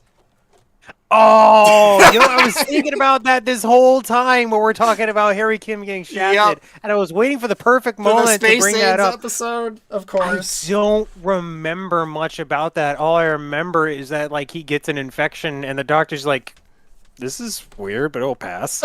Um, It's just I feel so bad for that character. Like he's such a joke in that show. I mean, a lot of the characters in that oh show are man, jokes, so I guess it's not just him. Just I feel like he's like the butt of all the jokes. yeah, yeah. I want to say because I know you shit on Voyager a lot. A lot of people do, and then there's like that subsection of Star Trek fans that are like, "Oh, it's the best series ever," and I'm No. sitting here wondering if some of those people are crack babies. Um, Voyager, no, I don't like Voyager no that offense much. intended. Um, There's you can probably tell I don't like Voyager much because my favorite Voyager episodes are almost always like goofy comedy episodes of well, Voyager. that and you've outright told me. Yeah. So, To me, the but problem with Voyager is it's just a completely and utterly wasted premise. It should have been Battlestar Galactica, but Star Trek. Which, yeah, funnily like enough, okay, that was Ronald Moore's pitch for Voyager, and they're like, nah. And then he went on and made Battlestar Galactica, which is much better than Voyager. I mean, Year of Hell was probably the closest you were ever going to get to that. Actually, you want to know what the closest of what Voyager should have been was? The third season of Enterprise. Oh, with them, The whole third season of really? Enterprise is like is what Voyager should have been. Was that the Zinni arc? I Yep, thought that that was the second was. season. No, that was the third season. More so Oh, specifically that every bit of damage that happens to the ship stays until the end of the stays there, season. yeah. Everyone who dies in that season stays dead, and basically if like something happens and there's a consequence, it actually lasts. That was the problem with Voyager is like at the end of Voyager, the ship should have been falling apart and held together with like duct tape and glue and like alien technology and stuff. I was about to say they should have kept a significant amount of the Borg upgrades because I Yeah, was like, like it you should have can been a fix fucking your own hole with this and thing. Why did you keep it? and this is all theoretical because it's like freaking 25 years ago now. But what they should have done, since they did plan on making the Borg like the villains of the show, they should have like done some parallel thing where like Janeway is basically like turning her ship into like a Borg ship and kind of just like going crazy and stuff as they're trying desperately to get home, and she kind of like parallels the Borg like assimilating stuff or whatever. I don't know, I'd have to like think Mm, about that a bit more, but they yeah, that treads a very dangerous line of how do we make the most hated ship captain ever? I mean, they kind of did that with Archer though. And again, in Enterprise, Well, they Archer kind of turned into a scumbag, and then he realized when he got back to Earth that he kind of like broke all of his okay. principles to survive. Well, he did, but at the same time, when you look at that and compare the two different ideas, with Archer, obviously there's a very fine line, but he never actually crosses it. He gets very, very He close. crossed it. He did. He But stranded that one ship to die. They stole their yeah, warp but that's core. not. Yeah, but it's not like He did one cross the outright line. killing them or two assimilating them against their will. Okay, well, I didn't No. mean Janeway literally turning people into Borg drones. I meant like basically the ship becomes more of she like a military More ship like an where amalgamation. yeah, where Oh, and like military ship. whatever she says Oh, goes, like, and so like the warship Voyager. exactly, yeah, like that. Maybe not quite as goofy as that, but Oh yeah, the Doctor is an android. that is one of the better episodes too because of the goofy aspect of it. And Even though it's a Chakotay with legitimately serious episode, like and Chakotay with the tattoo covering half of his entire face. oh, poor Chakotay. Talk about another wasted character. I mean, well, Robert Beltran is not exactly the nicest person, No, but he but hated he that. did He get the hated being on shaft. that He show did get the too. shaft. Yeah, he did. I think. I I'm actually think he's probably the most surprised wasted at. character on that show, honestly. And his setup is fucking perfect. Like, him and his crew, like, they have an uneasy alliance with the Federation, crew of the ship. They should have Yeah, and had a back and they dropped forth that through after the most. first season. Yeah, after like the first few episodes, not even the first season, like the first like 3 episodes. Oh, they're just all good now. Whatever. Yeah, fuck Voyager. I'm sorry. I don't like Voyager. It doesn't quite irk me as much as Discovery did, but Voyager is shockingly bad in a lot of places. Well, speaking of weird things that happen in the seventh season, specifically weird romances that happen in the seventh Oh season, yeah, Chakotay you've in got 7. you've got Worf and Troy. That does not hold a candle to Chakotay and Seven. That is primo weird. You've Was there got one in your DS9 that I'm forgetting in season 7? I guess no, it's set up before that. I was gonna say Odo and Kira, but that was set up long before. there's season Odo and 7. Kira, and that one's pretty natural. And then you had Jadzia and Worf, and that is like That relationship was all. goals That right was there, before season minus 7. dying. I'm trying. I don't think there was Ezri and Bashir. That one's also kind of telegraphed, kind of. So I wouldn't say that's a random weird one that they just introduced in season 7. Like, yeah, no pun intended. I mean, Bashir had a thing. Chakotay. Well, like Bashir had a thing for Jadzia. Yeah. But got friend zoned almost immediately. So then when Ezri comes in and like she knows that, and Ezri likes Bashir, that makes sense. Yeah. Let's go with DS9 now. A much better show than Voyager. DS9 Yeah, just you know a lot rules. more about DS9. You know a lot more about DS9 than I do. Like, I think other obviously. than TNG, I have seen DS9 more than any other of the Star. I've seen DS9 4 or 5 times. I have seen. I never Huh? put in the time to watch the whole thing. You haven't seen all of DS9? No, Holy fuck, dude. I've seen a lot of the key episodes, but I have not watched the entire thing. Like, Holy I know crap. about the one where Nog loses part of his leg. I think that's season 7, actually. I've watched What You Leave Behind, obviously. I said, all of the key episodes. I don't know if this is controversial, but I actually think the finale of DS9 is a little bit. It's not terrible, but it's kind of lame. The paw race are what ruined it for me. Yeah, Babylon 5 did that a lot better with the shadows. Okay, what the fuck was her name? Oh my god. From DS9? No, yeah. Kira? No, not Kira. Bajoran, but not Kira. Oh, Kai Wynn. Kai Wynn, yes, thank you. One of my fucking favorite villains, actually. Here's the thing. With Kai Wynn being, well, let's not mince words, a bitch. She is a fucking amazing villain. I think the actress just passed away, actually. Yeah, she did, unfortunately. She passed away Fletcher. earlier this year. Oh, go on. Sorry, I'll let you go first. With her having a thing with Gul Dukat, that was so okay. There's the season 7 weird romance. There it is. Because that was out of nowhere in the 7th season. But it was such a good setup, though. I know, because she doesn't know she doesn't know it's him, and when she finds out, it's the fucking perfect. She's like, gross.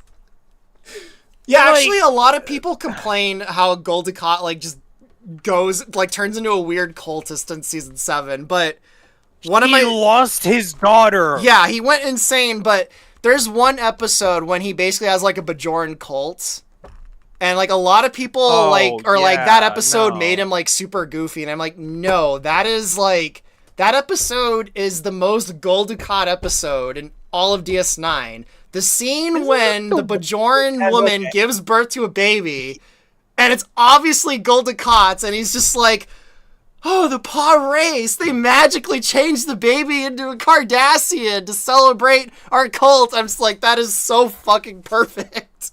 Isn't that the one where he has a harem? Yes!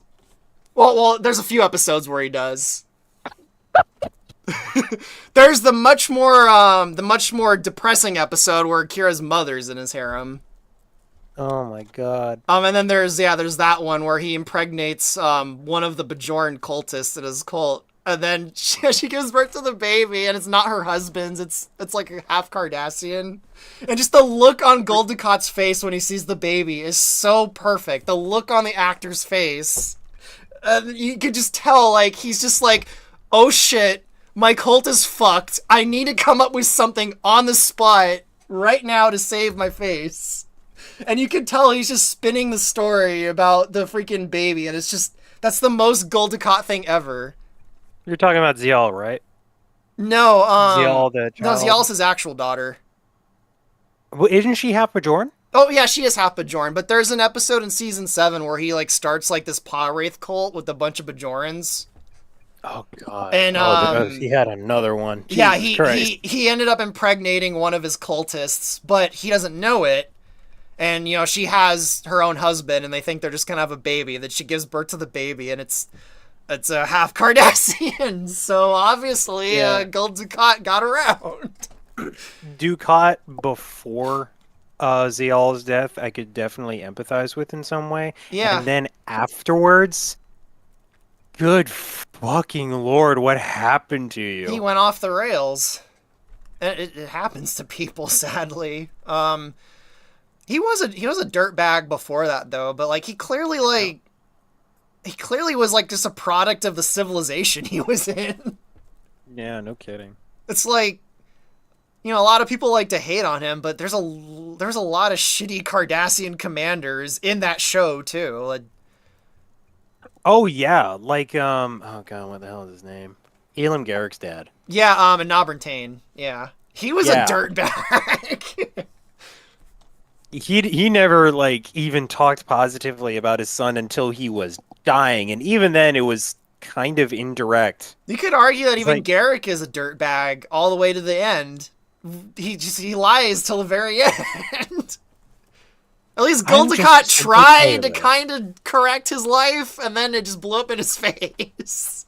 Oh, even then, like at the very end of Deep Space Nine, like you could see Garrick, like you could see him suffer, and you could see him like try to turn a new leaf, and he actually wanted to help the Federation, mainly to help his people. Like Yeah. that's what Garrick's motivation was, is he wants to bring the Cardassians back to He's what they used to be. with comparisons to Babylon 5, he's freaking Londo Mollari.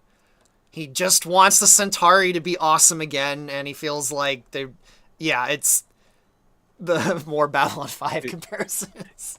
You should 'Cause, watch like, Babylon 5 if you can stomach the CGI. Not the new Babylon 5. I dear. don't know if that's going to be any good or not, but Lord of Creation says, Ice Cream Man, when you mentioned the amalgamation of the Voyager, it reminded me of the pack-led ships from Lower Decks. we make things go. You- We make things we go. are strong.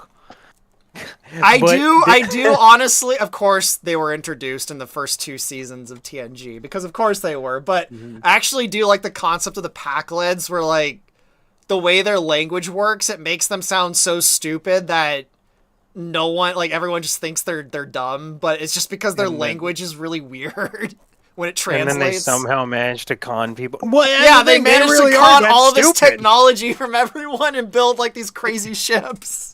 They really are that dumb, though, because Geordi fools them into thinking that a plasma release is some kind of force field, when in reality, he just flipped the off switch. Well, because they don't understand the technology that they're stealing. I don't know if that's necessarily because boy. they're stupid. It's just because like they don't know how it. I mean, I don't know. Maybe they are, but Well, like, okay, so in Lower Decks, though, he's talking about Star Trek Lower Decks. The Pack-Leds are actually brought up at least 3 or 4 times. And the whole thing is that the Klingons are trying to start a war between the Pack-Leds and the Federation. Well, not the Klingon Empire, but like this one random Klingon, kind of like Lord Krug from 3, Search for Spock. an underrated Or is it movie, by the Kruge? way. It's Kruge. Oh yeah, Krug. Christopher Lloyd being in Star Trek is still bonkers to me. I Yeah, it will is a never really, not really see him. weird casting decision, but he's great in that movie. Oh yeah, he's amazing. I feel like Search for Spock really is unfairly kind of shat on. It's I'm tempted. I I don't don't want want to to say go I don't on. want to say shat on. Forgotten is a better term. When I was growing up, it seemed like it was. I don't know. A lot of people didn't like it, including my father. And even when I was a kid, I kind of thought it was hard to sit through. But when I Oh yeah, rewatched all the it's movies when I dark. got older, I'm like, I think that movie has quite a few of my favorite scenes in it Here's the of thing, any of the like movies. It's not here's my the thing. favorite Star Trek movie, but it's up there. Star Trek 2 through 4, like they are very nice trilogy set together. You know my thoughts about Like four. I do know your thoughts about 4. 4 is a very nice comedy relief thing, but when you think about it, it's a three-part arc for Spock Yeah, and kind of for Kirk as well. It's a it's a three-part arc for Kirk and Spock and their clear romance for each other. I would say more so for Kirk, especially the first two, especially Wrath of Khan and the Oh yeah, yeah, it's because yeah. Search in for Wrath of Spock is Khan, fucking you awesome. know, yeah, in Wrath of Khan. God damn it! And people wonder how the hell. Okay. Um. Anyway, for Wrath of Khan is like Kirk, you're getting old. Do the things you want to do before you need a wheelchair, and and the whole thing is like it's his birthday and everything, and like just time continues ticking on. Then he realizes he has a son and he's missed out on all this shit because he was so focused on his career. He's not focused on doing anything fun anymore. Um, and of course, he loses Spock in the process and realizes that he's lost a lot. In Star Trek 3, he loses even Yup, more. his son, which Yeah, honestly, I know a lot of people, they cite, him and him at Spock's death, but like when his son gets killed and he just like falls over without saying anything and Search that's an for Spock, improv moment. that fucking gut punches me every time I see it. Like to me, That's an improv that's like moment. even like holy shit. And then the Enterprise gets fucking blown up right after that. Let's see here. Yeah, Search for Spock Hold on. is a fucking awesome movie. So the part where he falls off the chair, that wasn't intentional. He missed his mark, Yeah, and then it's they fucking kept it in the scene. perfect, and they kept it. Yeah, Because that I that's 100% what would happen if you just lost your son and right just then and and there. that It's like movie like Savick just says, has Yes. I think even more than Wrath of Khan, that movie has a lot of moments of like tension where like something like is about to go down, and it's like there's nothing that can avoid it. Like when the ship is counting down to blow up. Or when Lord Kruge kills his Yeah, when wife. he's threatening to kill his son and Savick. There's a lot of moments like that in that movie, and then just Kruge is fucking awesome. Like I know Mm. again, a lot of people are like, "Oh, it's Christopher Lloyd." No, that's really like the first real Klingon we ever like actual Klingon we ever got to see in Star Trek. That wasn't just kind of like Aesthetically a too. yeah, aesthetically too. Like before that, like you had Core every now and again in TOS, but you don't really know anything about him or the Klingons for that matter. And then in the motion picture, they're basically just orcs that. Well, there's Core, Kang, and Oh yeah, there's one King more, and they bring all of them and back in DS9, Deep Space yeah. Nine. But like Cruise, Jadzia, I'm sorry, Curzon, my old friend. It's Jadzia now. Jadzia, yeah. my old friend. I do love that episode. Oh But man. yeah, it's Search for Spock. That is like the actual first time we actually get to see into like what the Klingons actually are. Like, Oh yeah. I um, mean, there was like a brief glimpse of it in and the we motion almost didn't get picture. that. They were almost Romulans. Really? Yep, the bird of prey actually that was supposed to be a Romulan ship too, and they just kept it when they decided, we'll just have them be Klingons. I can't remember why they decided to make them Klingons instead of Romulans though. I can't remember. And part of me still I thinks it would have been a better movie if it was Romulans. I think we gained a lot more out of that than people realize Yeah, because in retrospect, it for was the sure. genesis of the Klingon language. And of course, Yeah. I mean, the Klingons would be the first thing to shoot something they don't yeah. understand. I mean, the language was in motion picture, but it was only a few words. But anyway, back on to Crouch. Yeah, I just the one scene when towards the end when Kirk, I can't. How come I'm forgetting what Kirk says? Kirk says something, and he's like, "Can I have the why are you doing this, or why you're not letting me do this?" And then Crouch is just like, "Because you desire it." He's like, "No, I'm denying it just because you want it." That's fucking awesome. I can't Oh remember my the line now. God. That's gonna drive me crazy. Is it I know one part of it was directly referenced in Mass Effect.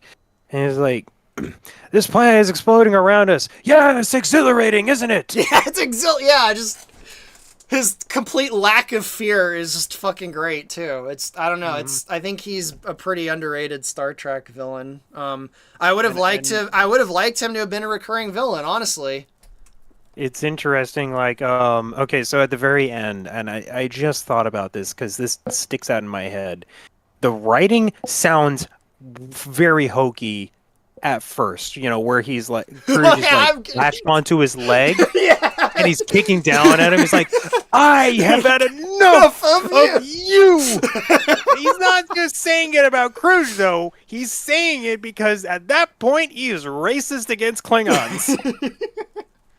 Which might segue neatly into my favorite Star Trek movie, Undiscovered Country. Yes. That is my favorite. Yes. And talk about a fucking perfect ending for, a cast of characters, and Kirk in particular. I I think love that the movie. the only thing that can potentially top that is Picard season 3. And even then I say potentially because Picard still has his problems. But man, Yeah, Undiscovered Country. I talk about another less underrated but still fucking awesome Klingon villain that should have been around more, Christopher Plummer. Chang. Good Lord, Chang was amazing. It would have been great if they had a callback to a previous film. It That would would be get where well. Crouch would come back in. It was supposed to be But Core actually.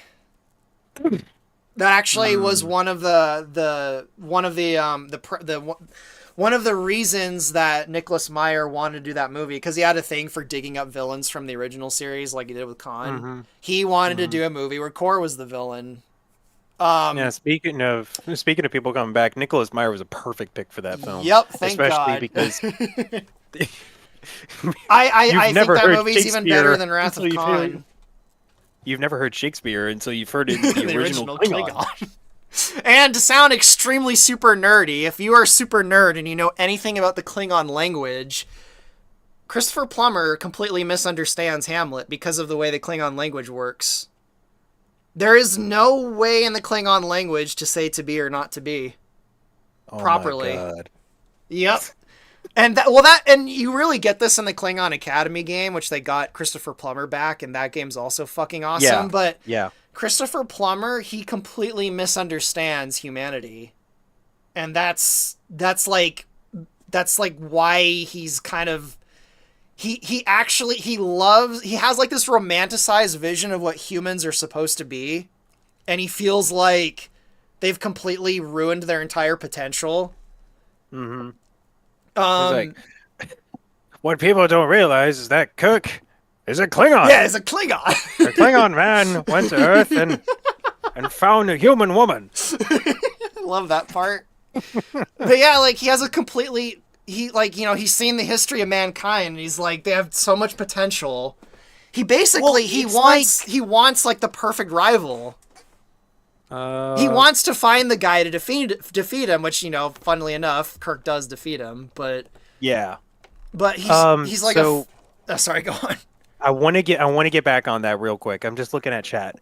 What is your favorite Star Trek superweapon ship, the Whale Probe or the Doomsday Machine? Okay, I don't limit it to just those two, please, Yeah, there's a because lot there's more. a lot more There's we a can lot talk of about. doomsday machines in Star Trek, and not just the doomsday machine itself. The Krenim time ship. Really, I would not have expected that. That's an interesting pick. Um, Think about it though. completely erasing a civilization from existence You could do just by that firing the with weapon at their home planet. you could do that without a doomsday machine, kind of, though. Time travel itself is pretty dangerous.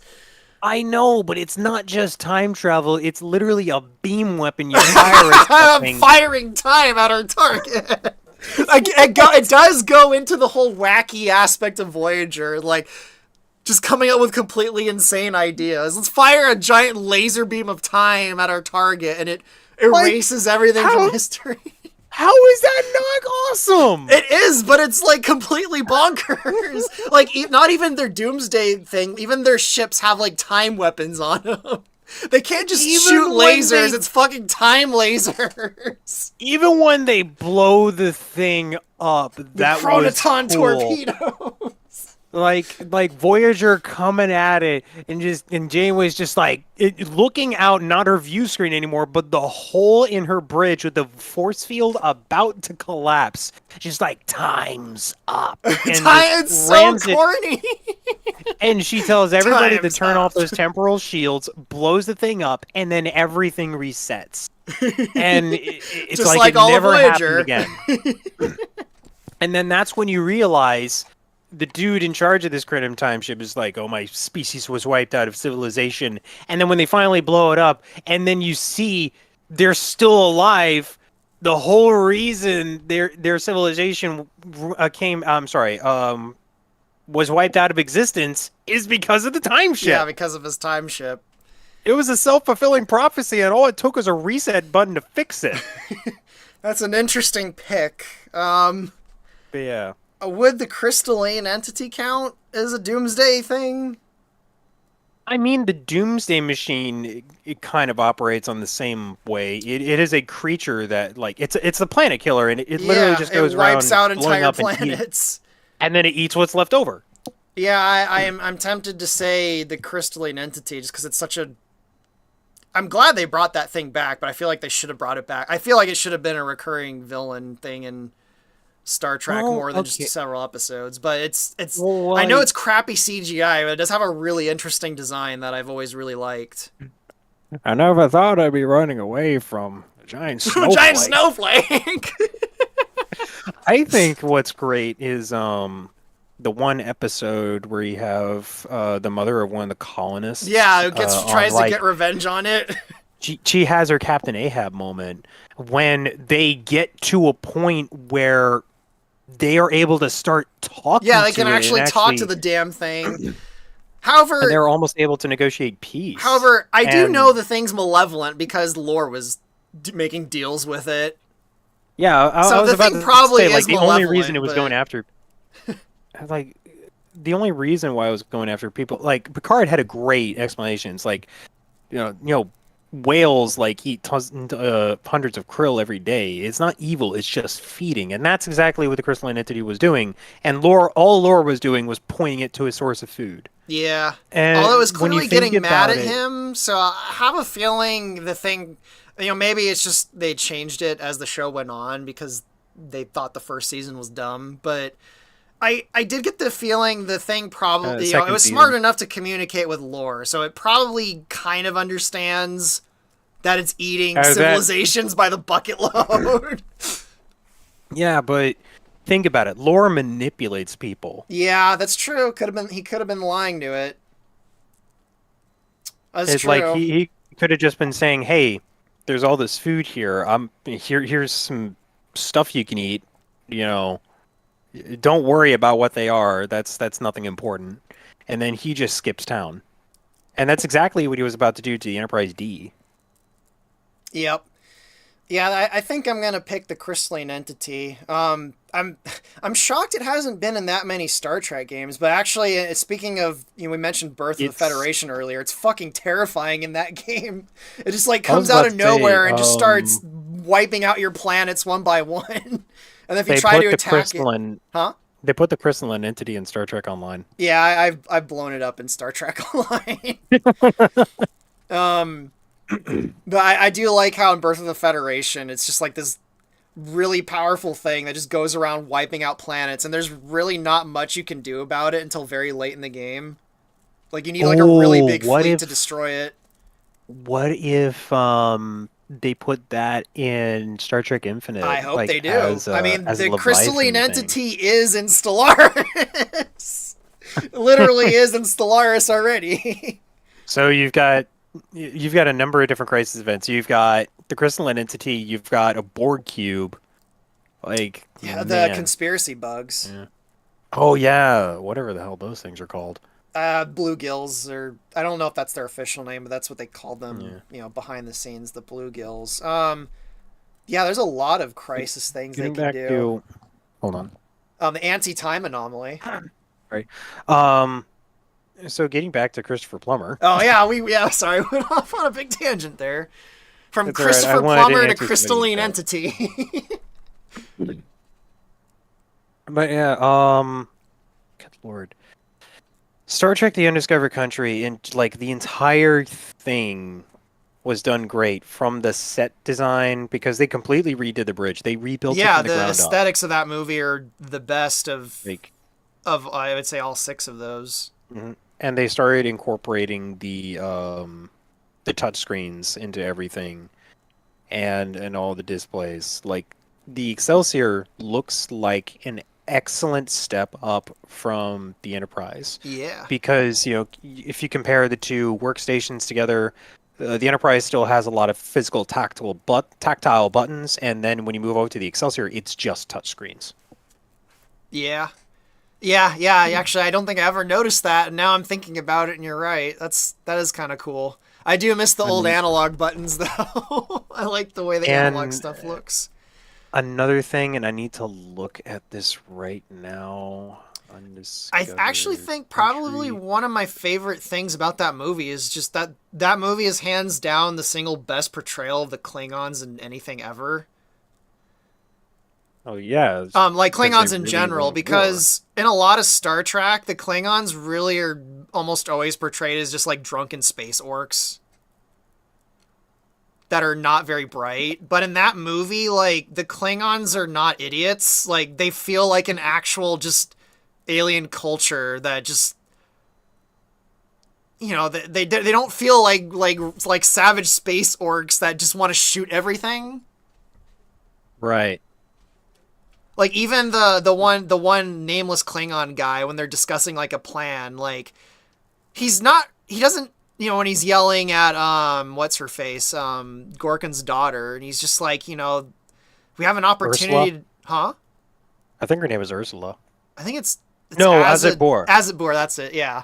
The one random Klingon guy that's like trying to discuss a plan on what to do or whatever, like, The he's one who sounds like he's whispering and just puts out the yeah, scroll. he's not just like, ugh, Federation, shoot us. We need to go bash them on the head. He's like they It's like this is attacked the us. perfect Like time to they strike. turned on us. Now is the time. Yeah, he's just like now. They don't come off as just like idiots. Like, and Like they have a perfect opportunity to actually start a war because their chancellor just died, and it's like that's the whole point.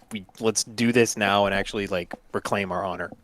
yeah, like I don't know. I really like the portrayal of the Klingons, and no other Star Trek movie or show has ever captured that same portrayal of the Klingons, and I don't know why. Like, All right. So I'm looking at. I was looking for this earlier. I'm looking at like the Excelsior Bridge the renders, and I just want to confirm whether or not I was right. But is it just me, or do those consoles look familiar? they look like the TNG ones, just Yeah, inverted. that's because that's exactly what they Yeah. are. They're the I same do like thing. I do prefer like the color scheme of all the LED stuff on the Excelsior though. The blue and green everywhere I think Blue and looks green. really Yeah. pleasant. It looks like I would Oh not get a yeah. headache working on that ship. Well, okay. With the blue light, it would actually get old after a little bit, but it's a very soft blue. It's not like bright as fuck and in your face. Yeah. Especially contrasting with like the rest of it is solid black.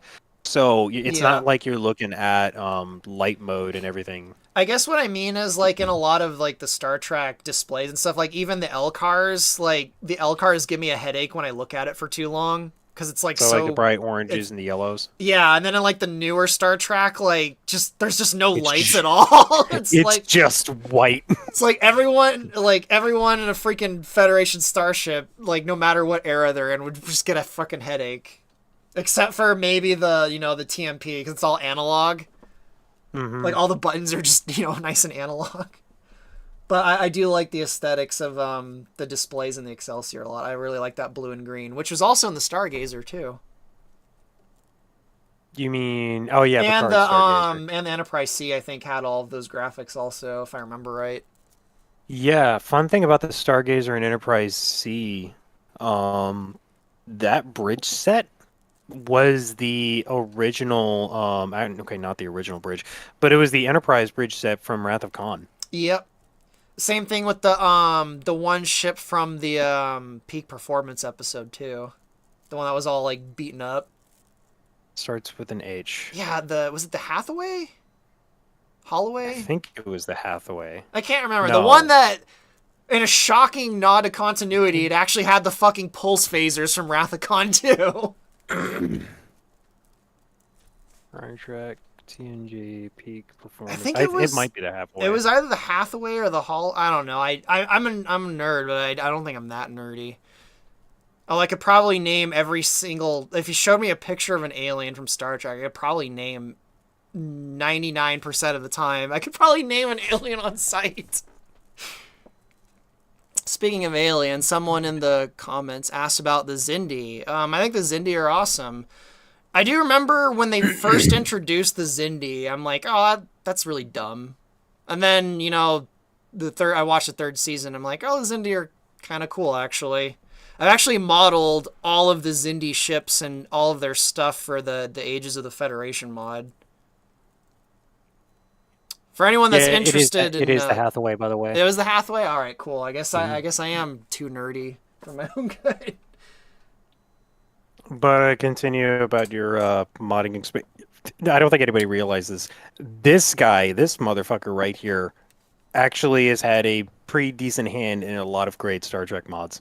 Yep, Ages of the Federation's the main one that I did models for. I did all not all, but almost all of the Klingon ships. I did a few of the Romulan ones. I did all of the Zindi ones except for the Reptilian ship. I did not make that one. I did all the Ferengi ships. What else did I do in that mod? I did the second one hasn't come out yet, but I did a lot of the Starfleet Command stuff for the second Ages of the Federation mod, which isn't out yet. I did all the Hydrons and the Lyrans. I did, Those are names I haven't heard in a yeah. while. Yep, I did the Hydron and the Lyran ships. Yeah, I did a bunch of random stuff for those Star Trek Mhm. mods. I did all the Zindi stuff except for the Reptilian ship, and I really like the Zindi. Um, Specifically, speaking of Star Trek villains that ended up not being a villain, actually, Degra's one of the more underrated antagonists in Star Trek. He Ta- was um he was the humans indie, right? yeah, he was the one who designed the weapon, and then he found out he was just completely duped by the sphere builders. And then the Zindi reptilians decide to steal the insectoid codes and they're just like, fuck it, we're gonna do this without you. Yep. Yeah, Degra is a pretty underrated Star Trek villain. Well, not even I a villain really. well, he starts as a villain and then he ends up not being a villain. Um, he's a villain like the first few episodes he's in. Want to say he's like a tragic character. Yeah, I guess he's like Gul Dukat if Gul Dukat wasn't a selfish asshole. Goldacott if he had a redemption arc. Yeah, he had a redemption arc. Yeah, Enterprise in general I think is very underrated. I oh no, I'm not. Their Borg episode was really good. Yeah, actually, I was gonna say if you want to talk about a scary Borg episode, that's a good one. Um, there's a lot of good episodes. I feel like Enterprise is the most consistent show as far as Actually, no, DS9's better. Um, I don't know. Enterprise gets shit on a lot, and I think Enterprise is way better than Voyager. I will concede, though, that Enterprise has the most inappropriate theme song in any show I've ever heard for all of time. I will Yeah, it doesn't match up compared to the rest of Star I Trek. will fight Rick Berman on that. I know he defends the choice of that song with his life, and I actually stick up for Rick Berman a lot. He's another guy who a lot of people shit on. I think he made a lot of smart decisions for Star Trek, but that theme song, sorry, Berman. If you made one mistake in your entire life, it was that theme song, and I stand by the belief that that theme song is what resulted in the show getting canceled. I think that. Speaking of Sorry, go on. speaking What? of people getting shit on, I refuse to defend Brandon Braga. Um, he's not perfect. He's He's made a lot of dumb behind decisions for sure.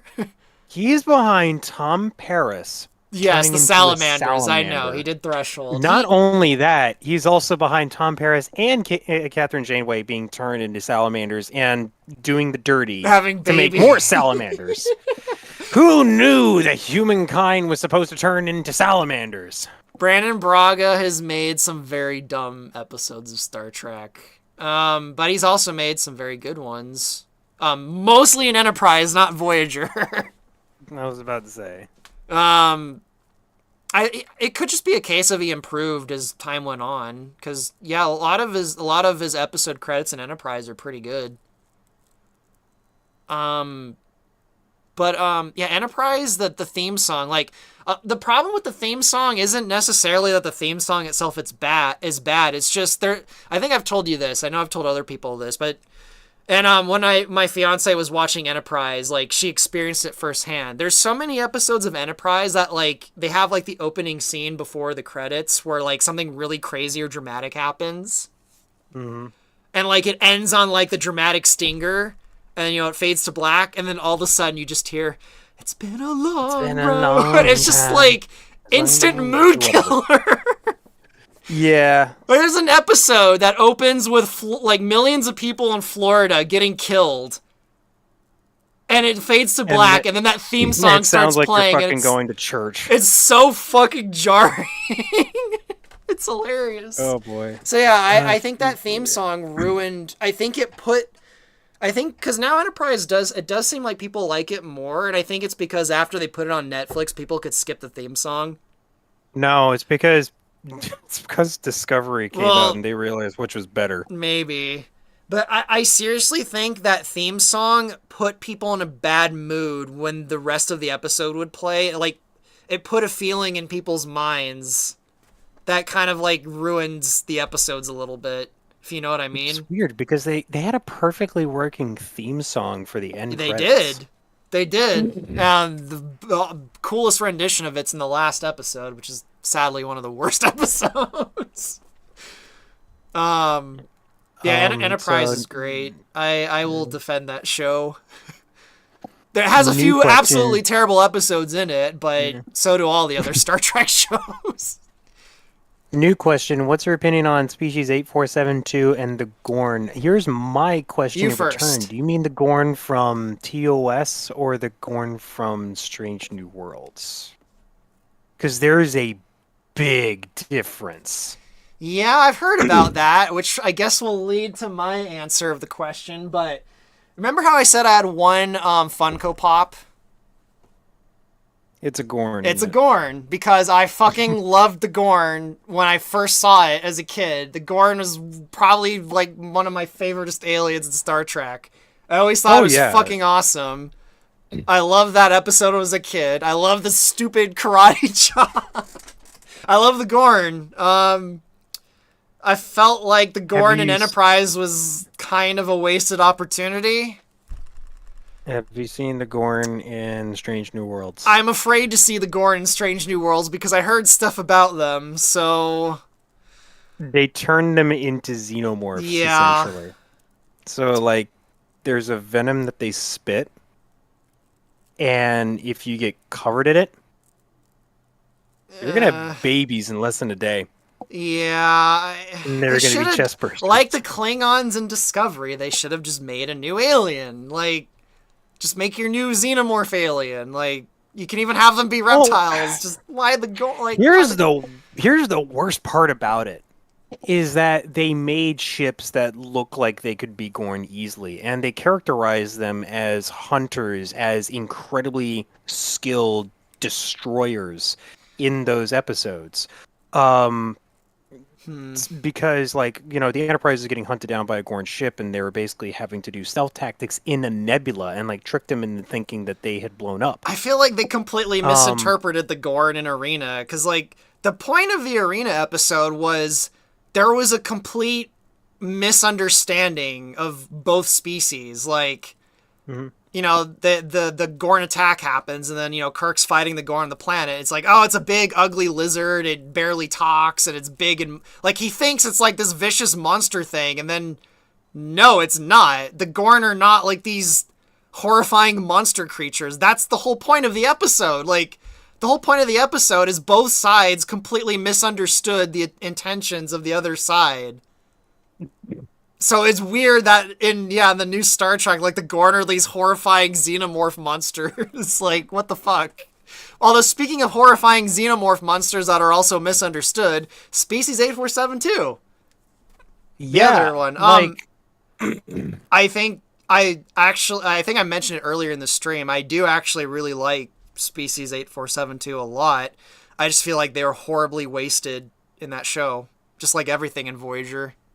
yeah, having the later episode where they're like trying to make this camp where they're going to infiltrate the Federation, I think that was dumb because they were already doing that with the changelings in Yep. Deep At the Space same Nine. time, They're they were literally doing the same thing. that The would only be difference is, hilarious. Like, there's like this secret like thing going on in the background. It's 8472 and the founders like trying to one up each other to infiltrate like Starfleet. the Like, whole there's this whole deal secret is war with that them that we never knew about. the whole deal was let's make A472 to not be that terrible, which I am totally down for. But it wound up turning into, let's have Boothby negotiate a peace treaty with Voyager I'm in pretty exchange for sure. figuring out how the Borg nano stuff I'm works. pretty sure that entire episode exists that way because they didn't have the budget to have them walking around in CGI the whole time. I mean, fair enough, but at the same time, oh my god, the concept was so dumb. Yeah. The other episode they showed up in though with the Hirogen was pretty good. Which, for the You record, the Hirogen are like the one awesome contribution Voyager made as far as like you know a what? well done You know what? No, species of aliens. I'm gonna say no. No, oh, which They one? budget, no, not on the Hirogen, but going back, Oh, I'm gonna say no on budget being the reason they couldn't do 8472. You want to know why? why? Because at that point in time, they were doing the Next Generation movies, Right. Deep The Space Nine, Yeah. and Enterprise had not started, but it was going to, and they also funneled money into UPN and like actually Right. had a Paramount network. Maybe. They had more money than they knew what to do with. And they Yeah. couldn't put that into the budget to make Voyager better. Well, even if money was a concern, if they really wanted to do some episode where they like have to try and communicate with them, they don't need to like be walking around talking to them the whole fucking episode. Like, Well, just like change the premise of the there was a episode around a potential bit. there was real potential for a genesis of that episode with the one A472. It's so weird. Star Trek Online has a name for them, but I'm Yeah, not going to the use it because that's equal as stupid. But we'll just call them the aliens. Um, old three legs. the three legs. But they had an episode where the alien was like on Voyager, and all it was doing was hiding because Oh, the from the Hirogen were Hirogen. hunting Yeah, it. the Hirogen They episode. they had the opportunity to do that as well as like combat Seven's fear of them because she was Borg. Yep. Um, they had the opportunity to do that then and there, but it never happened. Nope. That is like almost every episode of Voyager. You could say that like, oh, there was such an opportunity here, and then it just didn't happen. Yeah. And like every episode of Voyager, except with a few exceptions, like that's my summary of almost every episode. It's just like, wow, what wasted potential. I think in both cases, like, yeah, it's wasted potential because in Strange New Worlds, I do like the character concept. Well, actually, no, I'm not even going to say that. Everything except for that last episode where they killed off the Enar Hammer. I think the Gorn could have been presented pretty well, but that now that you've talked about that original series episode, is like Yeah, that actually I'm sucks. kind of That I'm sucked a lot more than I thought. yeah. I heard that what they did with the Gorn, and I'm like, I don't know if I can. Maybe I'll just skip those episodes. I The one, I was hoping the one maybe where they like the Gorns themselves were victims of some other alien, maybe. Which I guess they could still do that, but it's gonna be interesting how they work with that, but I think the whole point behind the Gorn has been lost to time. yeah, it It was like might what 60 years ago almost since Arena. because now they're so focused on getting the Klingons right. The thing is, if they want to dig from the well of like hostile TOS aliens for Strange New Worlds, the fucking Tholians, like, come on. Well, even then, the Tholians are not like the biggest threat. The whole thing about They them were an is Enterprise. Well, sort of. they're the thing about the Tholians is that they're custodians of the timeline. They're not a Yeah, well, inherently malevolent species. I It's guess. don't their two whole rules are one, don't violate our space, and two, don't fuck with time travel. Like if Which, you well, are isn't Strange New Worlds all about fucking with time travel or not fucking with it with the time crystals or whatever? well, they already did that with the Like that could be fucking an inciting Klingon incident for monks. Tholians to be like a recurring antagonist in It Strange New could Worlds. have, but they've already sorted that timeline out. They've already figured it Watch in the out. second season, the Tholians are going to be recurring villains, and they're not even going to bring up the time custodian stuff. That would be cool if it weren't for the fact that actually, did they know about the Tholians Yes, before they that episode did. in the original Yes, series? they did. They knew about the Okay, that Tholians would in have been potential then. Enterprise. The Vulcans have known, like the Vulcans knew about the Tholians before they even encountered humans. I think the only episode with the Tholians was the Mirror Universe episode. No, there was also the one when the time traveling thing from the Oh 20s. yeah, that's right. The Tholians were coming after the Federation Yep, because of the the time travel human pod thing. capsule from the 32nd century. No, Yep. not that far ahead. Which You know what I that was meant. a 29th century. I think yeah, it was a 29th century. It was a fucking awesome episode. And the Tholians were actually And threatening in it. but like they were only going after the capsule. It's like all they had to do was let it go Yep, and let them blow it up. yep. Which they ended up blowing it up anyway. So yeah, the Like irony. talk about misunderstood aliens. The Tholians rank up the highest on Yep. that. Yeah, well, I mean, even though they didn't actually show up in DS9, like Cisco was friends with the Tholian, so someone eventually kind of made a connection with them eventually. Although the Federation did have a war with them. Riker's father was almost killed by Tholians. Well, that like I said, the Tholians are not malevolent. Just don't fuck with Yeah, they don't time. fucking care. Yeah. They don't see you as like they are people that look at the bigger picture of things. If you are like if you're in the way of them trying to fix a potentially universe-ending threat, they're not going to tell you what they're doing or why. They're just going to roll you over and move on with their day. Yeah, which back to my point, like I feel like if they wanted like an alien threat from the original series and their Strange New World show, I feel like the Tholians would have been a much better pick than the Gorn because the Yeah. Gorn in TOS that was their first contact with them. Like no one Yeah, really that knew could what a be. Gorn was, whereas the Tholians, I think in the Tholian web episode, Spock's like, oh yeah, they're like super they're like really picky about coming into their space and stuff, and we've had a few dealings with them, but we don't talk to them or whatever. So like the Hmm. Tholians, like they've known about them, but I don't know. Yeah, that was a really long way for us to answer that question. I guess I like I really like both the Gorn and Species 847 too. Aesthetically, I like both of them. They both have really cool designs. They were all fucking wasted horribly, though. Both How of them. about the Suliban, the Sona, and the Andorians? Um, shall I go The first this Sonar, time? the Sonar are fucking weird. I love the Sona ships. The designs of their ships are fucking awesome, but the Sona themselves are just dumb. Yeah, I don't like the Yeah. Sona. Andorians are Uh, fucking awesome, but Fuck yeah, Shran. um, I love Shran in Shran. particular, pretty much every Andorian with a name in Enterprise was very well done. The Aenar were too. I really like the The Aenar. Suliban are weird. The Suliban feel kind of out of place. For some, I haven't been able to put my finger on it. They weren't well Um, developed. what? They're what? They weren't well Yeah, developed. they weren't. Um, I kind of like Silic though. I feel like he's more so the actor that plays him because he also played a pretty snarmy Romulan character too.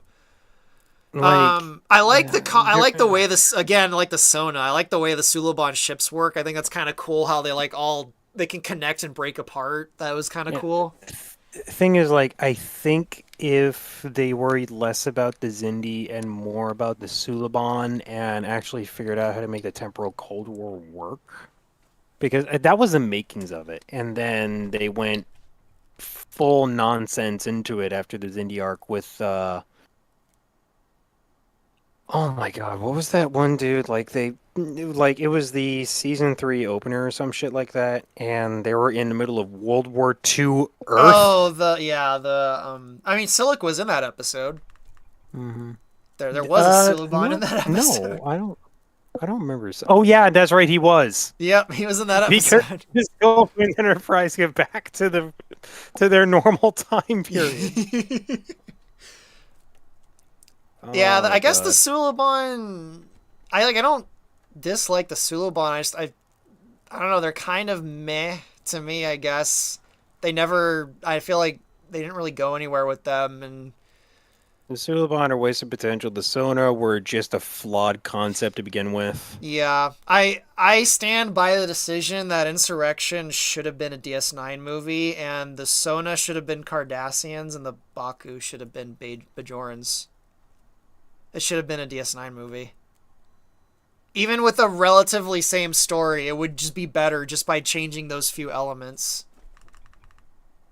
Yeah. Anyway, I actually need to go soon. Oh Like, yeah, I think how long have we been? Oh, actually, this almost isn't 3 hours. apparently only 2 hours and 14 minutes on my end. Really? Yeah, not my Well, longest stream actually. I was certain we were gonna make it to at least 3 hours, but I don't know. That was a lot the of fun. Although, as I yeah, predicted, I the, think we only got the like 10 main viewers. the main reason I need to go is because I need to get dinner. Yeah, I'm getting pretty hungry too. It was fun talking to you about this. I don't know. Maybe we could do a second one. Maybe we'll get 11 viewers. I don't know. The second one we should probably talk more about Star. Oh wait, we could actually do a voice actor stream at some point in time. Like not just me, but like maybe we could get Toonton in here as well. Oh, is he familiar with Star Trek? I was I talking to him wasn't talking yesterday about exclusively about Star Trek. I was oh thinking about more Star about like his, Fox. All right, yeah, we'll see. yeah. We'll have to figure out the timing because everyone's time zone is all fucking insane. hmm It's really hard to interact with everyone because of everyone's. Oh, he's in your time zone though, isn't he? Yeah. All right, he might be a bit easier So to do because of his time zone, but yeah, unfortunately, I don't think we'd be able to get Michael in here because he's in yeah, the UK. yeah. Yeah. The Europe time zones are pretty. Even when I try to do streams with Estelle, like the timing. Thankfully, she's a freaking night owl, so usually I'm able to do streams with her like really late in her time zone. But even yeah, Mhm. doing streams with her is pretty hard because of all the friggin' time zones. And of course, I'm like in the time other than like Japan and Australia. I'm in like the furthest time zone from everyone else. So yeah, So yeah, like voice actor stream and definitely a Stellaris stream would be two great ideas. yeah. When I the don't new know how Star Trek well a game comes out, Stellaris you know we're one. gonna have to play it. And I know you're gonna pick the Yeah. Federation, so I'll pick the Cardassians. Um, I kind of want to do Romulans. All right, I am pretty much always. even though the Federation isn't like my favorite organization in Star Trek, I usually end up gravitating back towards them after I've played as all the different aliens.